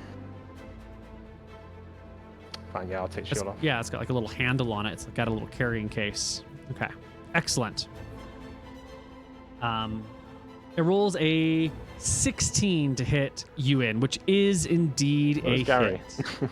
Oh, I thought because Gary had the box, but you have the box, so Oh, okay. it's coming for you. And it will do 6 Ewan, points of no. damage as it crushes into you, just like full force slamming as a singular fist trying to break you. Gary, it is your turn. I will rush it and attack it. Mm-hmm. Not you again. 9 is a miss. And then 16. Lost my hand Oh, wait. stats. Oh, I rolled too many times. Sorry. I miss. Okay. I gotta look up my hand stats again because I lost them. It's...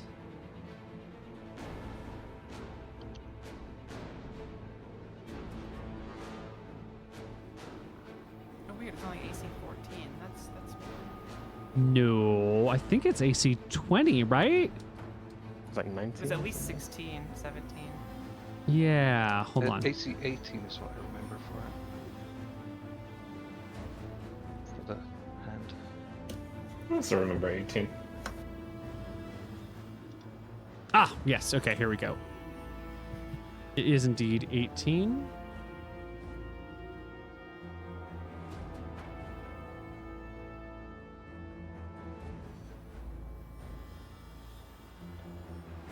And it had... Okay. Let me give it a little HP bar here. Huzzah. Excellent. All right, so Gary, 16 is indeed a miss. Found all my notes. Perfect. Vincent, it's your turn. You rolled into initiative with, I believe, Magic Missile. Highly effective spell. Yes, I've learned that darts are no good. I'm going to fling my magic missile darts into the hand. 3 of them. 3d4 plus 3. Auto hit. Lovely Ooh, spell. nice. 13 damage brings the hand almost to half HP immediately. Wow. Yeah. And Ewan will take a turn. Retaliate with my spear. 18 hits. Does, okay, nice. So we 5 need- points of damage. Hand is Do I get a beginning damage to... bonus for 17 strength? You Okay. get +1 to damage for 17 strength. Yeah. +1 to that then. All right. Vaya. Finally. You miss again. But your heart is in it, and that is what matters. Let's try one more time. Let's roll initiative again. The hand is not yet done. It knows no retreat. That's a magical entity. There's probably multiple of them around here. This is probably just the first one to get to. You really think there's only 2 hands for this whole island? And you think killing one will permanently end it? Don't be ridiculous. Vincent, you're up again. All You right. can roll like you did last time. That's right. On this day, I prepared a ton of magic missile. Here's another one. Your missiles shred the magic hand before you, Nice. and it crumbles into soft earth at your feet. Gone. Ruined. No more. Surely the island is safe now. That's it. The whole of the Deadlands rendered safe. Whew. Why didn't you do that last time? Well, I had all these utility spells prepared. But this time around, I knew we were fighting hands. Always watch out for a wizard given enough preparation time. Well, the only place I can see that might have treasure is in here. One of us will, probably the most observant one, will be exploring in here. Who's observant? I have 14. Fortunately, raise hand. I just Oh, got wait, injured. I think it's Vaya.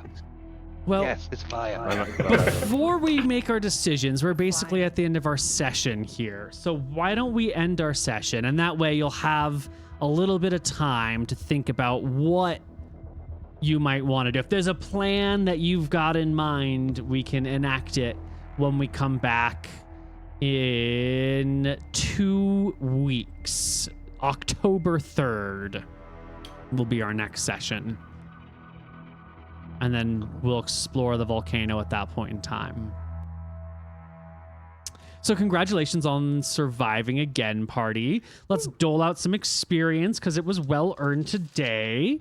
What did we do? Well, we got a bunch of lore, which is boring and uninteresting. We witnessed the end of the Age of Iron. That's pretty exciting. Yes. Maybe. The possible end. Maybe. Possible. Maybe not. Maybe it's just a natural comet. Maybe it's an outer planar entity coming to the world instead of a god. Who knows? But still, witnessing that is definitely worth XP. We defeated a hand, which is worth this much. Did we get XP at the end of last session? I don't think so. Last time we got XP was, I think, was it even before fighting Jackie's pirates, or just after that? Oh It was my like after gosh. Edgard just died is when we last got XP. Okay, Yeah, perfect. Pickard. Okay, so we fought 2 hands, so we should get lots more experience. We visited the Deadlands, so that is worth this much. We visited Summerland and Port August. That's worth this much. That's worth this much. We had some good memories. Some bad ones, but some important ones. We learned a couple of names of the people. What names did we learn from these memories? Ishtar. That's kind of a big one. Was there another? The moral giver. Moral giver. Mm-hmm. Was like Cassia or something was one. Oh, let's see, what do I call it? Eldritch entity. Eldritch entity. That would be the slow voice. But Ewan's talking about a different person. Do we remember? Did we forget? Has it been Ubara. lost? Oh, that's all right. We got a couple names. Okay. And we learned about Mount Solstice. We learned about just, the empires fighting. Oh, and how many? No, that all wraps up together. Okay. So there are 4 players. So this should be. So we're at 2. We have a bunch of good ideas, like the right Some to great wind role idea. playing. Yeah, role playing XP. Okay, so we've got this divided by 4 players gives us, I can do math, 1,225 XP per person to start as a base. And then we're going to add in Ewan. You did extremely well with those strength checks, bringing up everyone on the mountain. Good job. That is going to be worth some extras.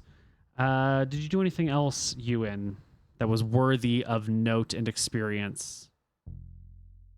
What was the base we got? 1.2. Does it matter? Well, yeah, and it doesn't actually, because I think that just puts me onto the next level, like what I've got there. So. Oh, you're going to be there already. Okay. Yeah, I'm probably happy. Okay. Gary, what did you do? You took everyone out for dinner. That's some nice role playing. Anything else? Went fishing. You did go fishing. You The did kill idea a of the helpless rope. fish. Oh, was the ropes in the mountain climbing your idea? That was very good. I think to tie everyone together in a big long chain. Yes, that was your idea. Very good. Via. Tell me on what you done. Fantastic role playing. I bought everyone drinks. Mm-hmm. I You was had the that. first to bring up. Go ahead. Go ahead. for it. I was the first to just bring up feather up the mountain, but that's just That's continuing true. the other spell of feathering across the mountain.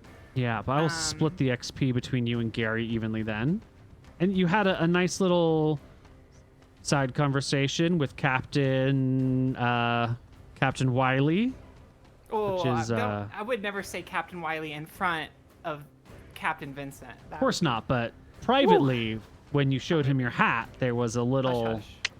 Little Yeah. wink, wink. Hush, hush, wink, wink. Absolutely. Excellent. Love it. Good to see. Anything else? No, I don't think so. Vincent, good old buddy, old pal. You saw the stuff. You had these memories. You also decided to stick around for a day and talk to the cleric. So I want to reward investigating the comets as much as possible. Anything else you get? Anything else that you did worth XP? Cool. Perfect. We made it to the center of the island. That's... I was Who going to knows lump how that dangerous this was. in next session's exploration of the island. Yeah. His Uh, right the wind idea was to get to the center of the island. True. Well, then I'm dividing this experience between 3 people. Sorry, Gary, your XP just To dropped. get from the island, Everyone's trying to take credit. that's a different one. That's a different problem. All right, so Ewan, 1,625.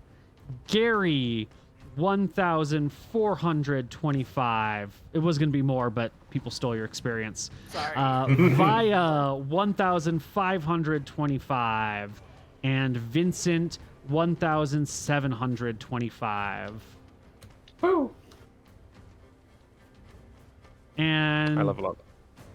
Ewan, weren't you already level 3? No, I level up to 4. My God.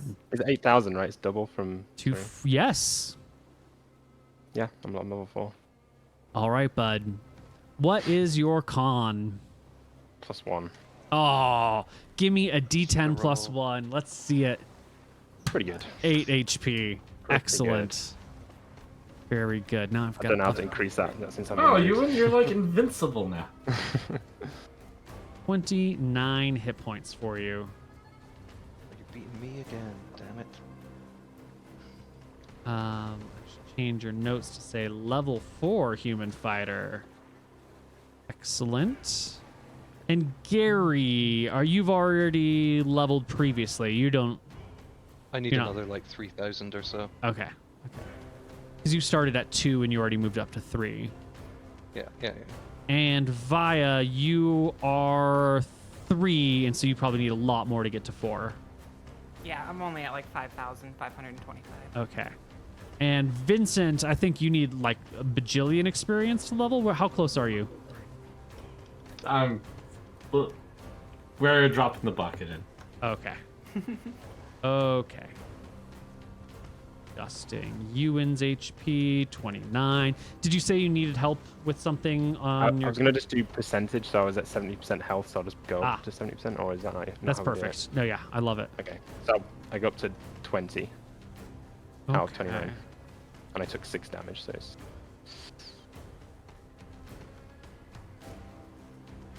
All right. Well then, everybody, we will see you in 2 weeks.